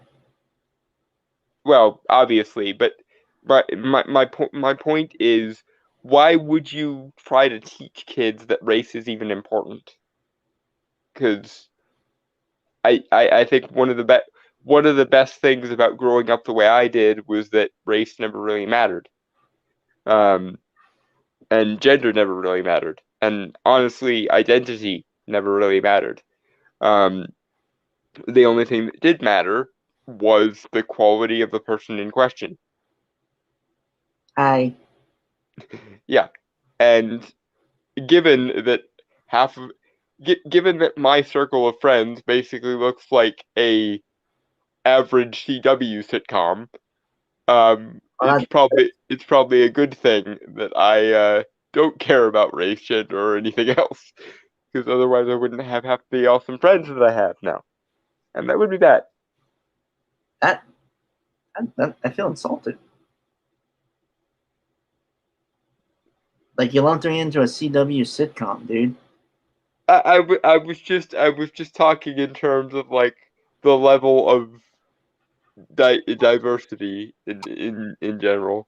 Like, I am offended. You have offended me, sir. I would get out the white glove and suggest dueling, but we both know you'd kill me in like 5 seconds, so I'm not Dude, even gonna.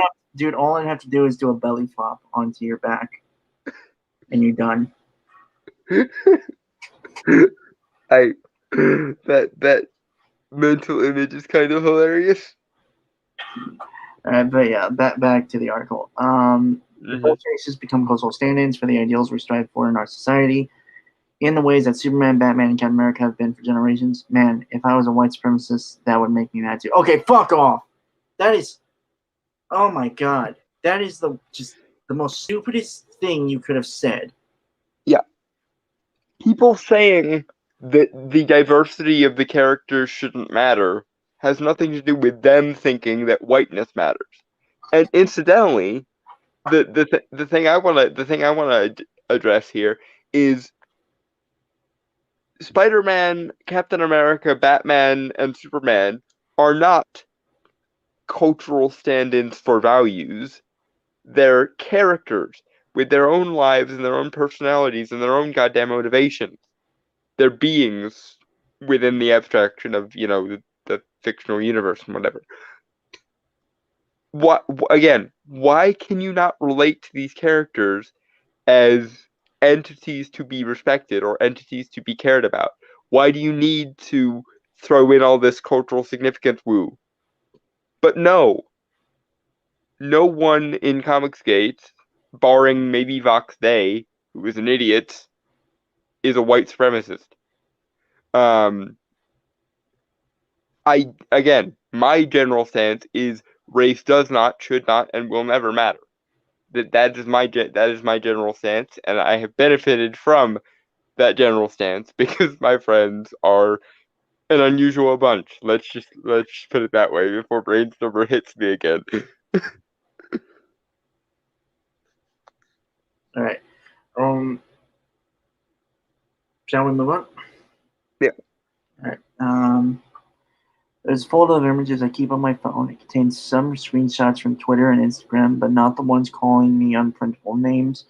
I keep the photos of kids dressed as Riri, kids across the country whose parents posted images of their children reading comics I wrote and tagged me online, and kids who showed up at comic book conventions and store signings. Okay? Okay. You know what? Yeah, it's fine. I have no problem with that. However, I do have a problem with her insinuating that Comicsgaters or anyone who criticizes her has any problem with that. Right. Which, in general, again, with the exception of Vox Day and maybe some of the war campaign idiots, no one cares. Wait. And Sorry. Shit. This is a double article. Fuck. we can split it in half and save the next part for next time. Well, I mean, it's actually not that long, but I mean, knowing us, Right. okay, we're gonna the Evan Narcissi.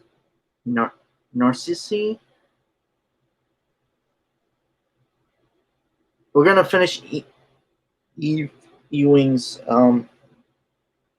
part section, and next week we'll cover Evan Narcissi.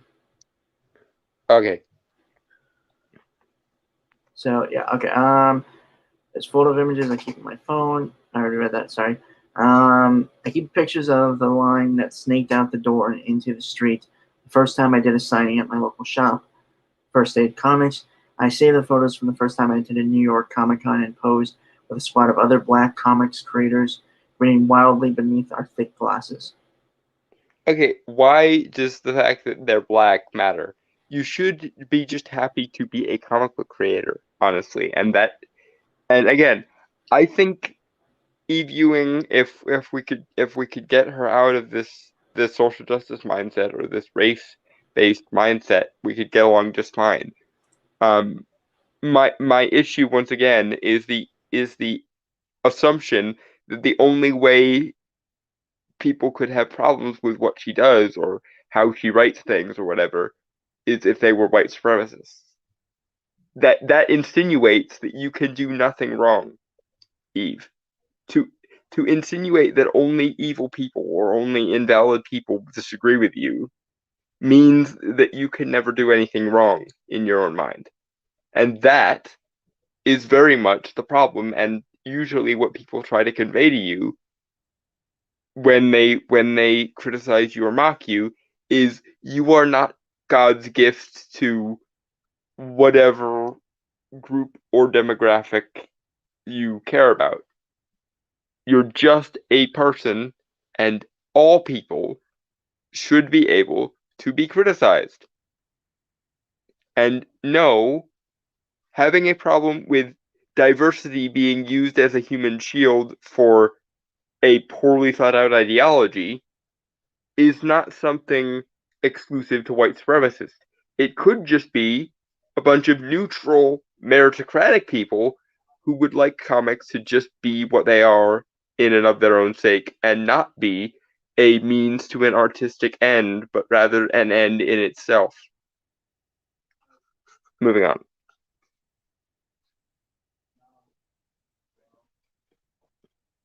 Let's see that again. Which is possible. Dang.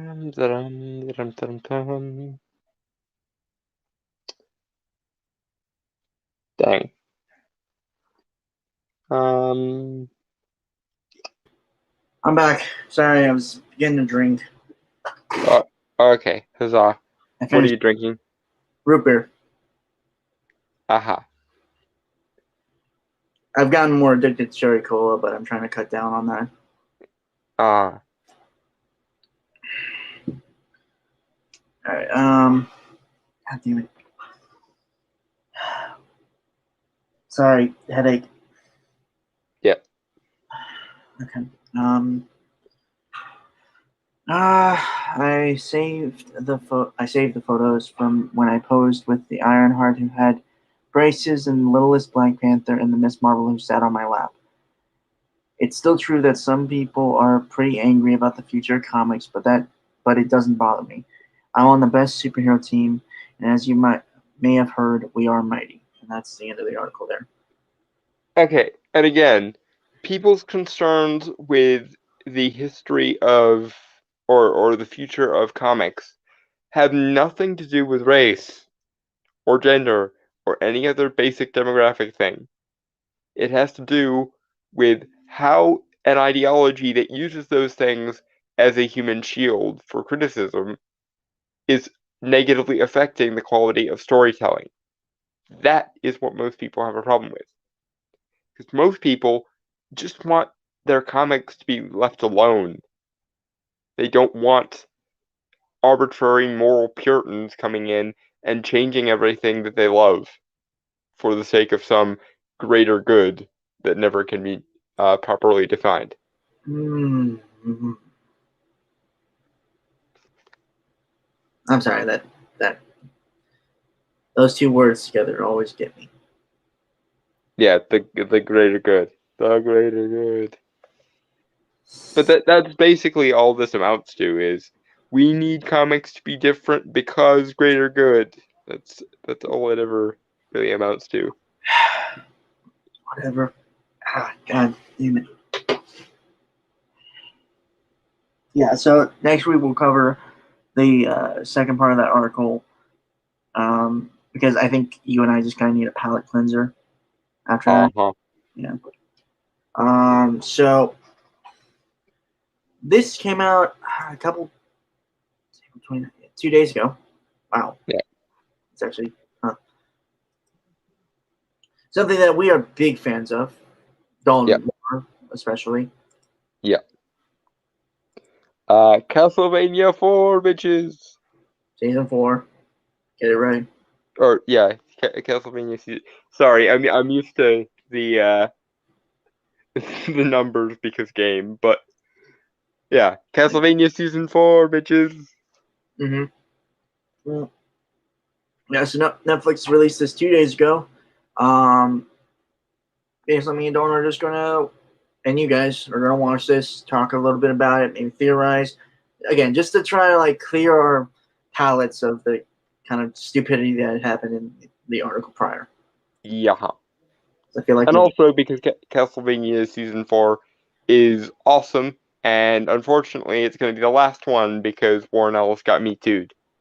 So, right, nah, right. Shall we? we shall. Banana. Okay. Yep. Banana. This is where it all started. Everything has led us here. Which means we are here for a reason.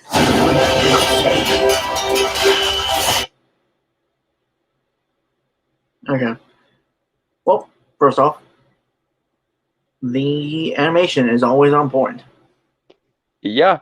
I do want to say this though. I think with every season, the music keeps getting better.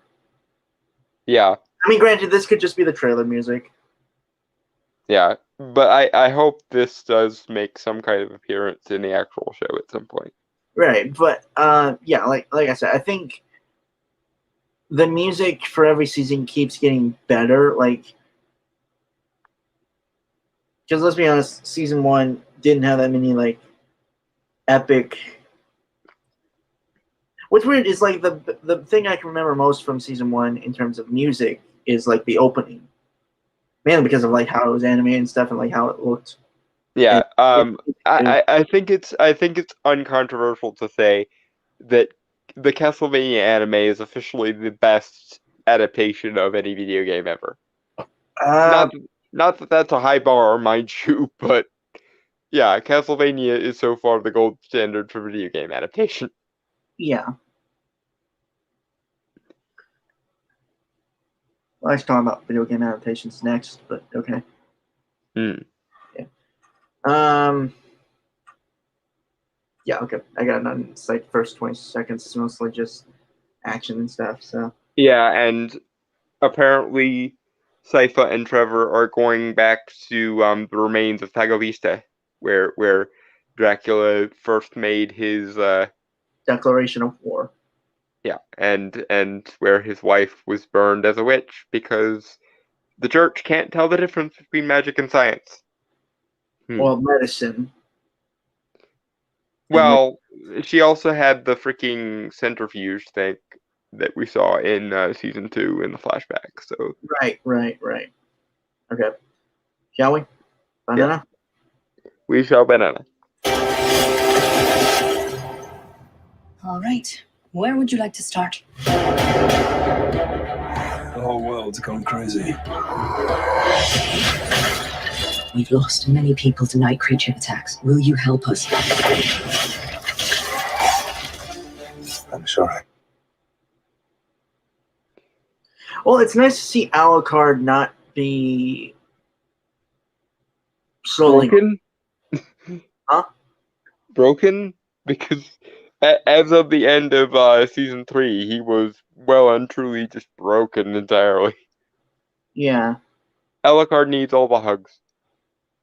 Yes, he really does.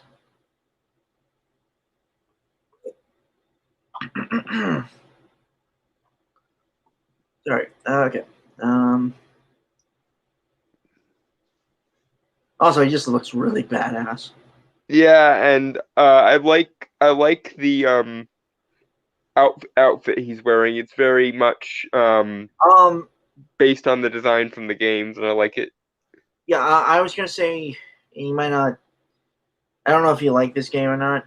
Actually, I don't know if you play Castlevania games that much. To be fair, kind of reminds me because the thing I know about Castlevania the most is from Lord of Shadows.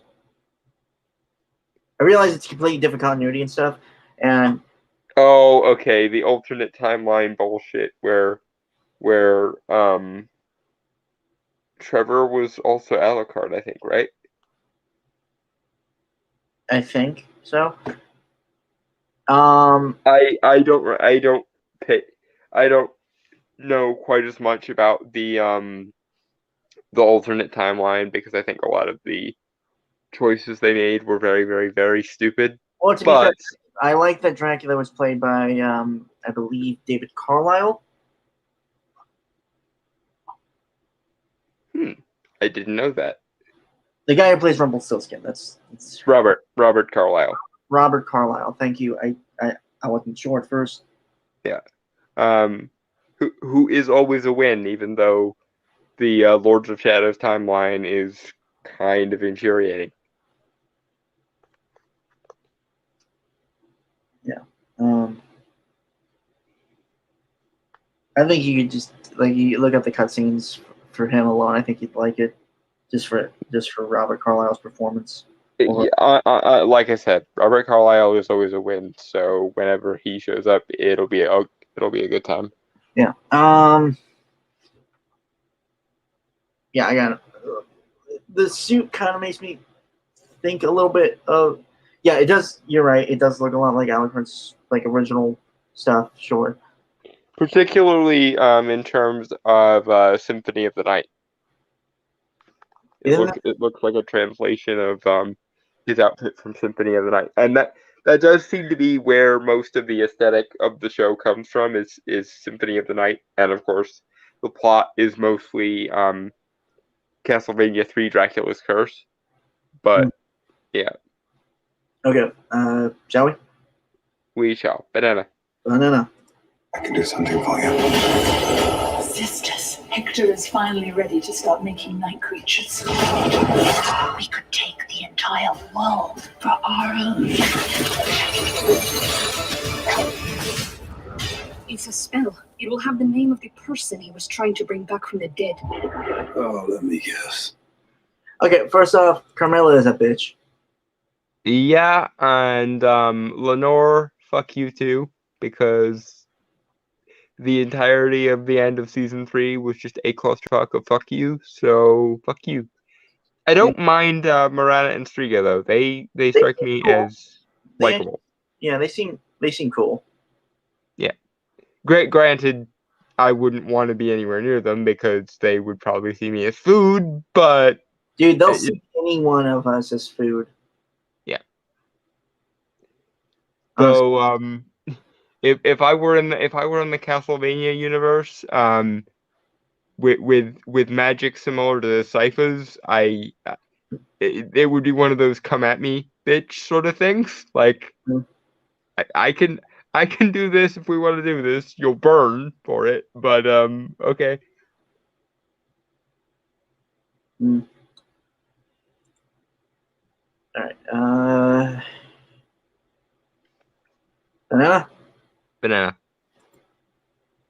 It decodes as Vlad Dracula Tepesh.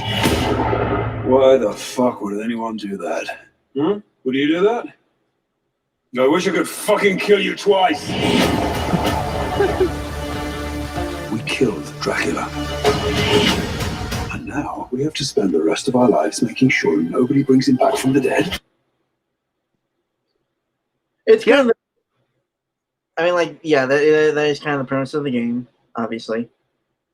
And if the adaptation is anything like the games, you're going to fail, Trevor. You're going to fail quite often because basically every 100 years or so, during an eclipse, Dracula always gets resurrected, usually by a cult that was started by Isaac. So if the show is anything like the games, that is how. Honestly, I hope that Hector and Isaac end up working together and that they get over, or that Isaac gets over the betrayal thing after seeing what the fuck they did to Hector. Well, my main thing is I don't know if Dracula would do so, like, because like he would kind of contend to die at the end of season 2. So Yeah, I think when they eventually bring him back from the dead, he's going to be pissed because he can't be with his wife Lisa anymore. Yeah. God, Although that always brings up an interesting question of why the fuck don't they just bring back Lisa as well? And actually that brings up a further interesting question of why didn't he just resurrect her when she was burned at the stake? I don't know. I think it's complicated. Then because like she's a mortal soul. Well, there's that, and there's also the fact that Lisa was very pro science and very anti magic. So I don't know how she would have reacted to being resurrected by magic. But at that point, it's like either you can resurrect the bitch or you can burn all of humanity. And much as I am a misanthropic bitch, and wouldn't mind seeing most of humanity fucking devoured by night creatures most of the time, simply resurrecting your wife there, Vlad, does seem like the more sensible option. I don't think with any rules they've set up, even though they haven't really set any rules of that, is that I don't think you can resurrect a mortal soul to be in a regular vessel. They might, or they might just, it might just be a thing of because she was burned, there might not be enough left of her to resurrect. Also, well, actually, night creatures. So I was going to say her soul is damned, so that might complicate the resurrection, technically. Yeah, but that didn't seem to. Yeah, but that's why I said because of the night creature, so that's why I halted myself in saying it. Yeah. Also,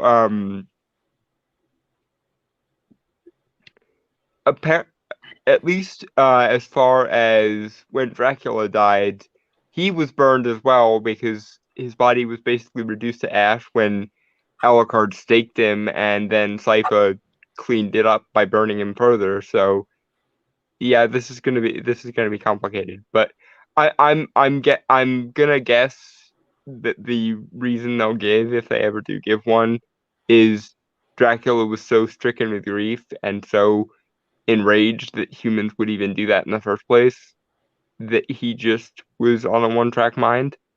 Yeah, I honestly, that seems like the most plausible one, to be fair. Yeah. But in future, next time, just bring back your wife there, Drac, seriously. And again, not that I have any problems with feeding a bunch of medieval peasant fucks to night creatures, but it seems a little bit less costly and less time consuming to just do necromancy. And then if Lisa is mad at you for using magic on her, then so be it. She can whack you with a rolling pin like Muriel did to Eustace on Courage the Cowardly Dog, and we can be done with it. Shall we? Yep. Banana. Nobody brings him back from the dead. When I began this journey, I had a very simple plan. That plan has evolved. The plan is now conquest. Kill everything you see. Begin!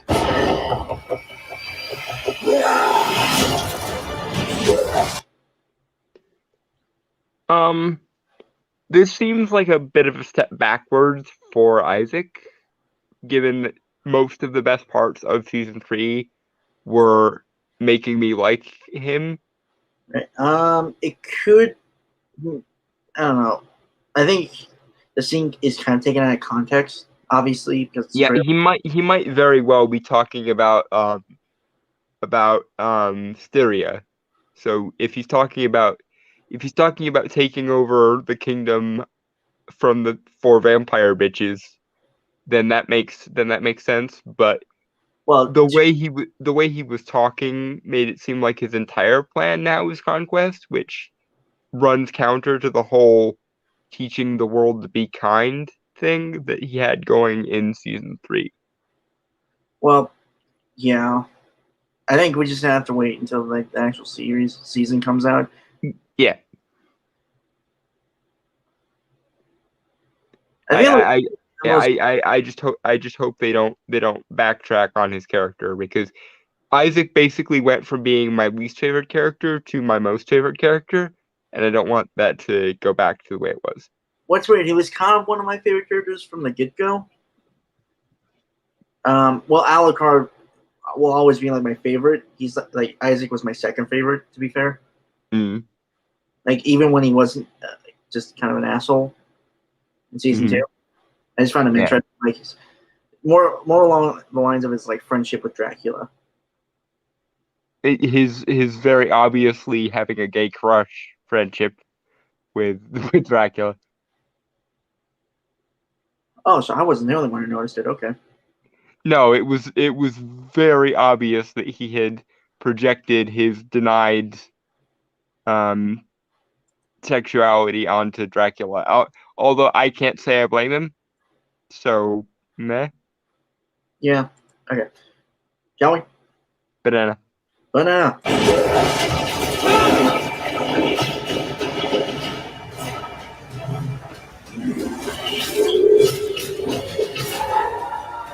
Ready?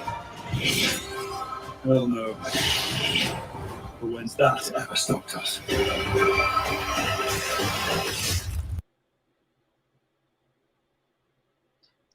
Yeah, I was just gonna say it. Like, I mean, if you want to say it first, or no, go ahead. I think this is gonna be the most bloodiest of seasons. And I hope that this is a satisfying ending to the series, because we do know this is the last one. It does kind of annoy me we never got to any of the other Belmonts, particularly not even Simon. But I'd rather they end it here, since Warren Ellis can no longer be involved. than try to continue on without him. So I just hope this is a satisfying enough conclusion to the series. It looks really good. In fact, it looks like it might well be the best season so far. But it's still gonna kind of bug me a little bit that we never get to see Simon. Mm. And hell, I wonder if they'll bring in Grant this time at some point, because he's kind of the missing member of the team. Mm. I'm intrigued, and I don't want to say I'm hyped because I try not to be hyped for things in case they disappoint me. I'm always worried they're going to do that, so I'm intrigued. Yeah, it looks very, very good, and there's definitely enough to play with. I do hope that there's at least one episode or a couple episodes where Alucard, Sypha, and Trevor all work together again, because it kind of bugged me that they just sort of left him last time. Yeah, that was. I think that was kind of the point, obviously. And I understand them being away for a while because he needed to stay and guard the trove of Dracula and the Belmont Hold and everything, but like surely somewhere in all of those spell books there must have been some sort of protection charm he could have cast, and then all three of them could have continued on. But as long as they get together again in season 4, and maybe with maybe with an episode where Alucard is like, guys, what the fuck? Because Alucard needs all the hugs, and the fact that he does not get all the hugs pisses me off. So somebody give Alucard all the hugs, because I can't do it. Oh, what if they head back to the what if Alucard somehow through his travels, because it seems like he's traveling now. Yeah, it seems like he's at least in like a nearby village or something. Right. What if he heads back to the place where his mother? Like, I'm very interested to see if there's a scene where he goes to the church where his mother was burned, and like the ashes and stuff. Or the square, or because I thought it was.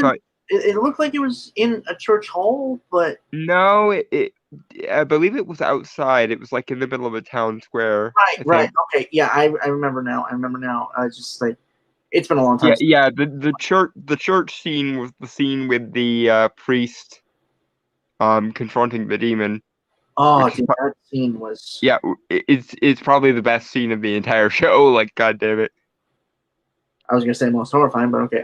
There's still a little bit left. Shall we, Banana? We shall, Banana. You know me. I'm going to eat your soul.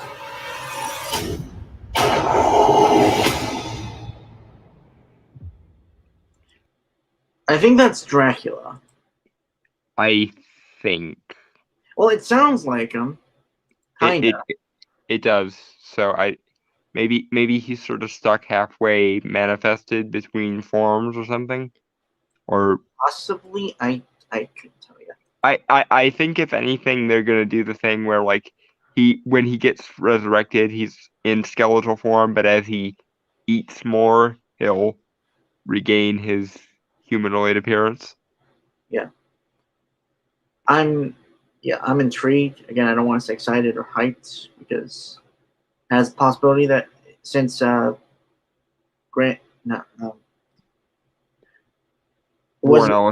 Ellis, thank you, isn't on it, it won't be as good. No, he is on it. They let him finish season 4. Oh. That's why it's the last season, because it was the last season he was able to do. Okay. Yeah, okay, well then I guess I'm kinda hyped then. Yeah, I'm just hoping they wrap things up neatly so that it is a satisfying ending.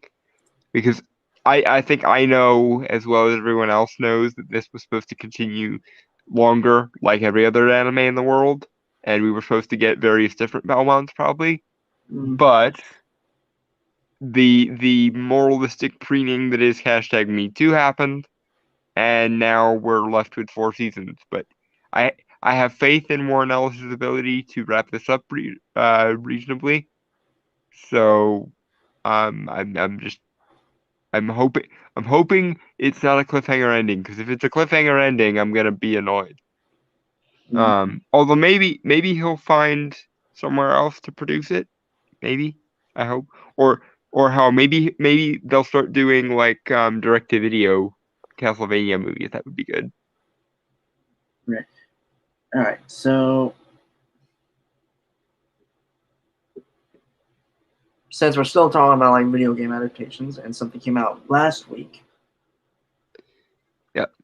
In terms of Mortal Kombat. Yep.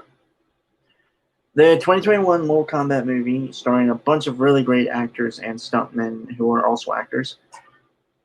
Mm-hmm. I had watched it with my uncle on HBO Max. That was something. I pirated it, Of course you did. but it was good. See, that's where I'm not sure. Well, I mean, it wasn't great, but it was decent. Yeah, like it's meh, if anything. I think the major problem was that it was a prequel. I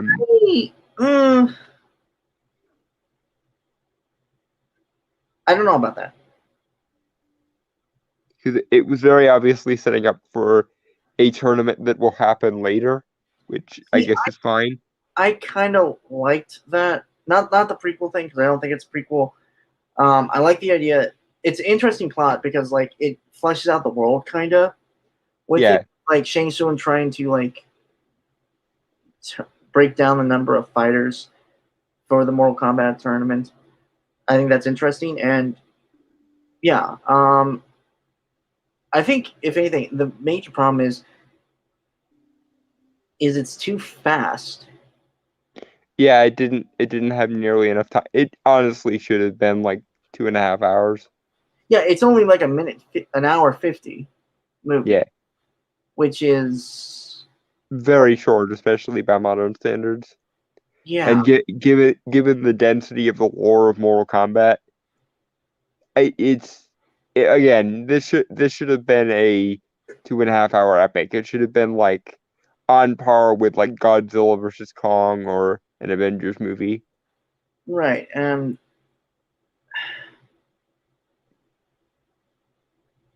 yeah, it's super weird. Like the fight scenes are awesome. It's bloody, it's violent,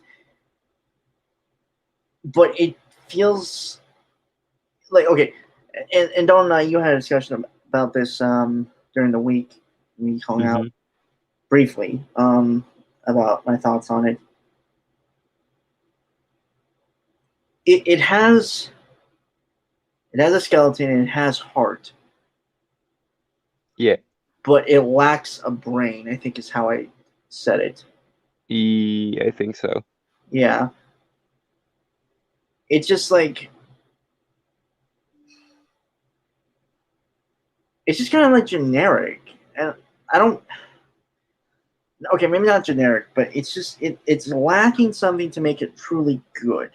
Yeah, again, I think it's because the studio kind of intended this as a soft prequel for a sequel that will actually address the tournament itself.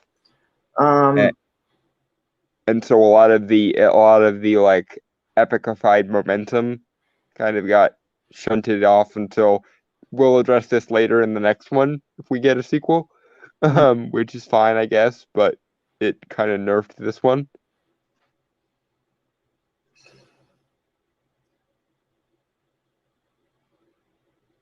I mean, like, and don't.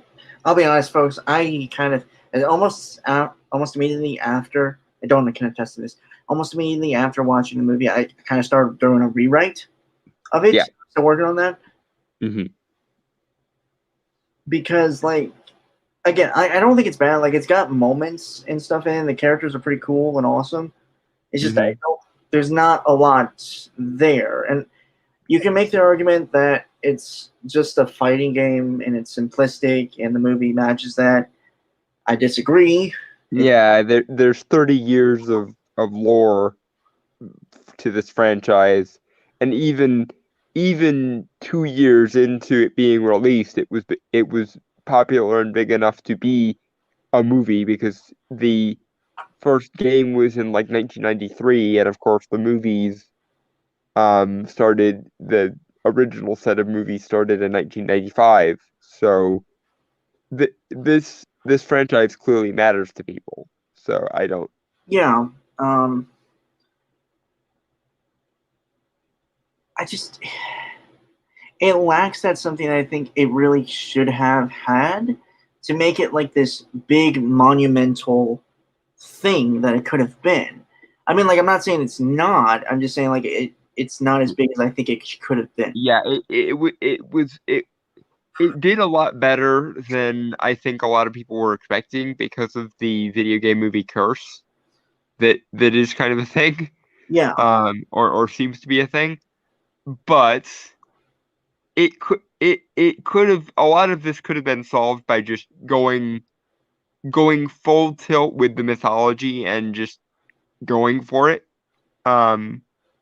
Like going as over the top as possible, because the one thing you cannot say about or the one thing you can say about Mortal Kombat is that it's very, very stylized and very, very over the top.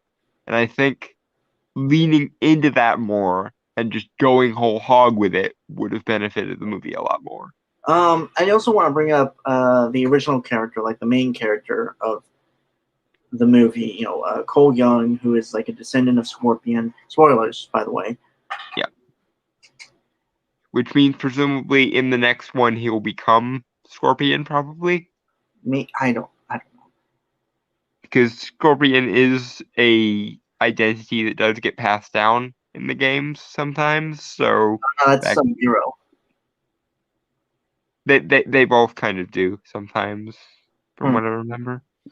Well, whatever. I do have to admit he's not an interesting character, which is a shame because the actor who's playing. Yeah, no, it's he is to Mortal Kombat what Sam Witwicky is to the Transformers movies, albeit to a much less annoying degree than that. Okay, is that there's not a lot of time devoted to him is the thing. That's the problem. No, they don't really. It could honestly, if they had given him a backstory and something to distinguish him and a reason for the audience to care, this could have been a situation where like he gets to start in the movies and then the next game that comes out includes him because he was a fan favorite. If they did this right. Okay. They didn't do it right. So I'll kind of talk about my rewrite of this character, and because it's not like super big in terms of change, mainly because I feel like that this should have actually happened in the movie. Yeah. I killed his wife and daughter by Sub-Zero. Oof. Because he is a descendant of Hanzo Hasashi, Yeah, Scorpion. Yeah. So, and there's an interesting parallel line between those two now. Mm-hmm. In terms of that story that you could have explored. Yeah, and it would have been interesting if he like took up the mantle of Scorpion, like I was saying. And then also my biggest thing is Cole Young is technically a chosen one in a prophecy that was like before the prologue, which I'm gonna say the prologue is like the best part of the movie.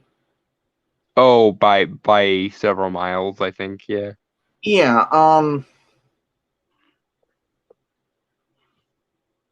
but like apparently like the blood of Hanzo Hasashi, like okay, Scorpion, I'll be honest, would make sense to be like one of the main characters. Is the main character in the Mortal Kombat franchise.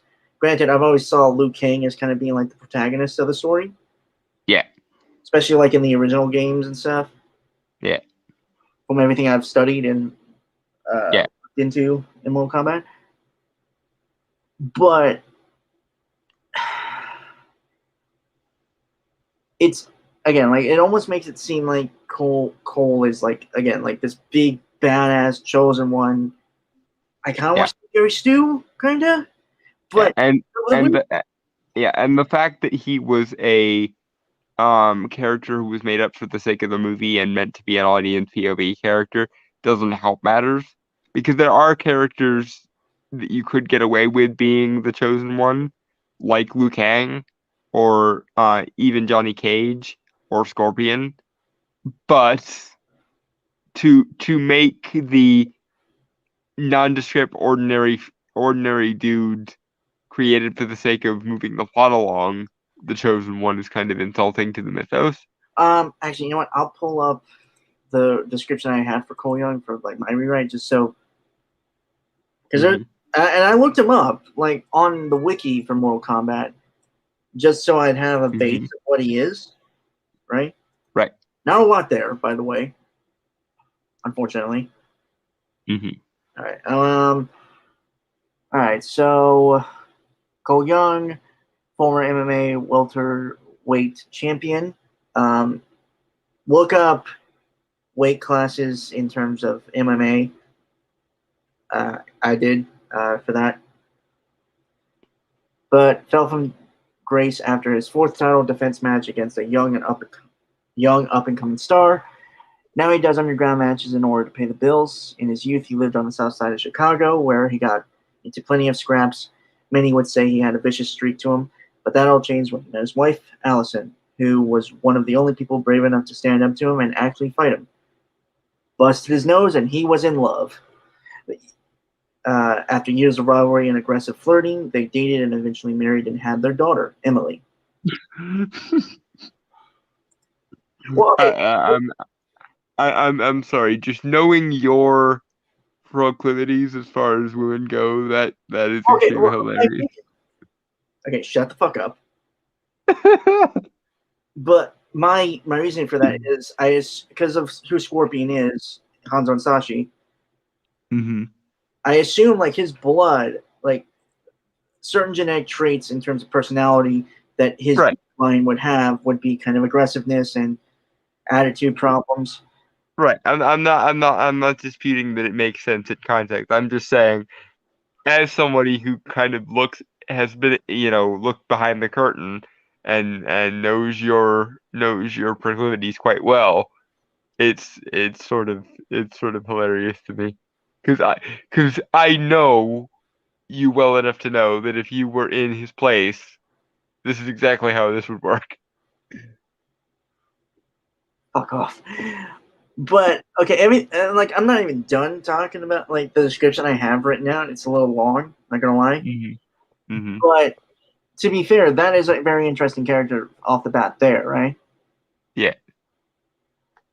Because I'm also trying to give the guy history that even though you don't see it, it's there. Right. Again, Cole Young isn't really given. I would say that with a lot of characters, like they're pre-established characters beforehand, sure, but there's still like this weird thing where I don't care about any of them. Mm-hmm. I think they're cool, but I don't have any connection with them. Like when Kung Lao dies in the movie. Again, spoilers. If you're watching this, then you know there's going to be spoilers. Why the fuck are you watching this if you're not? Yeah. Movie? Here there be spoilers, and Right. also me teasing Brainstormer over his proclivities because funny, but but they are like their character. They are like their counterparts in the video game, sure, but they're not given any more depth, though. That's the problem. Yeah.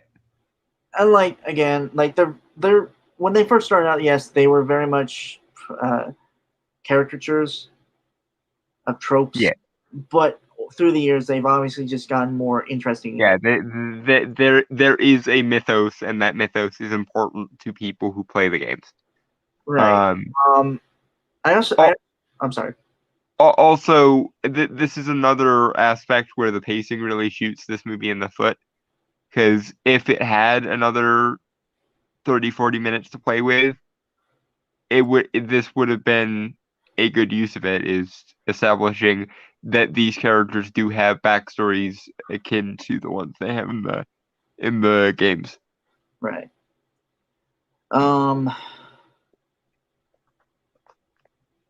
Yeah, and like things that they had that were introducing new things, like Kano being on the good guy's side, even if it was just for a bit, could have been interesting if they explored it more, but Mm-hmm.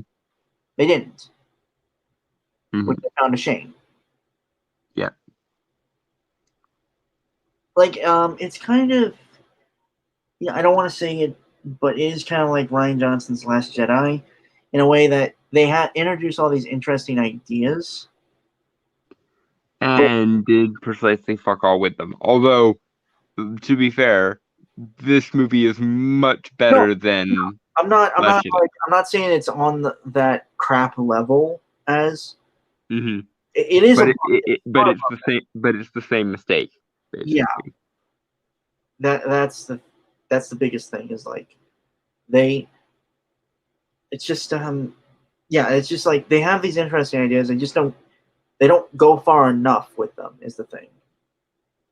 Yeah, and again, this Mortal Kombat is a very, very over the top, very, very stylized, very, very self-aware franchise.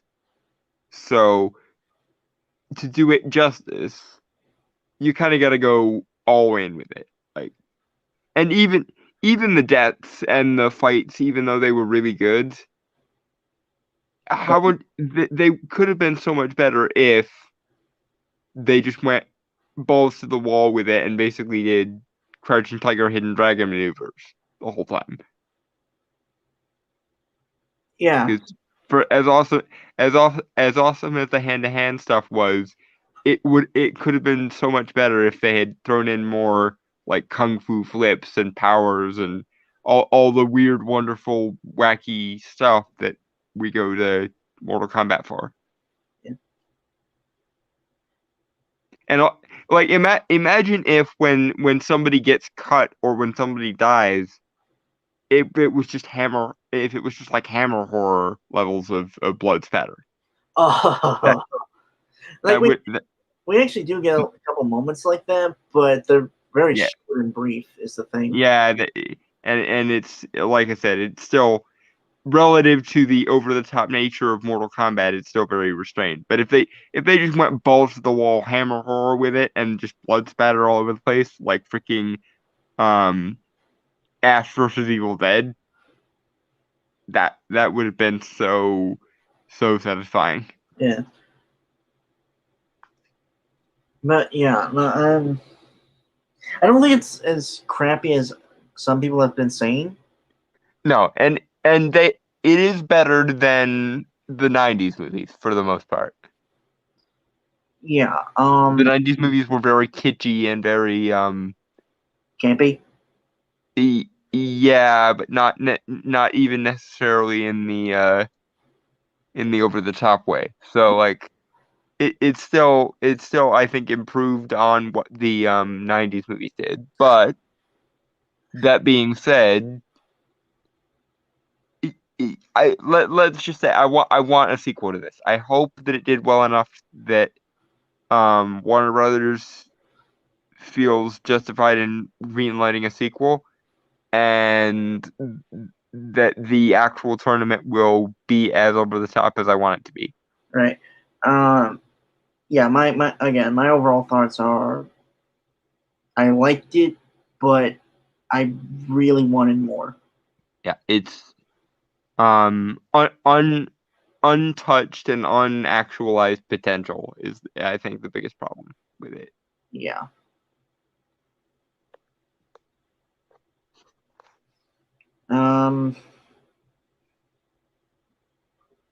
yeah, I got nothing else to say. So, Yep. With that, folks, I want to say goodbye, adios, aloha, auf Wiedersehen, sayonara, peace, cheers, and Hiya lobster. No.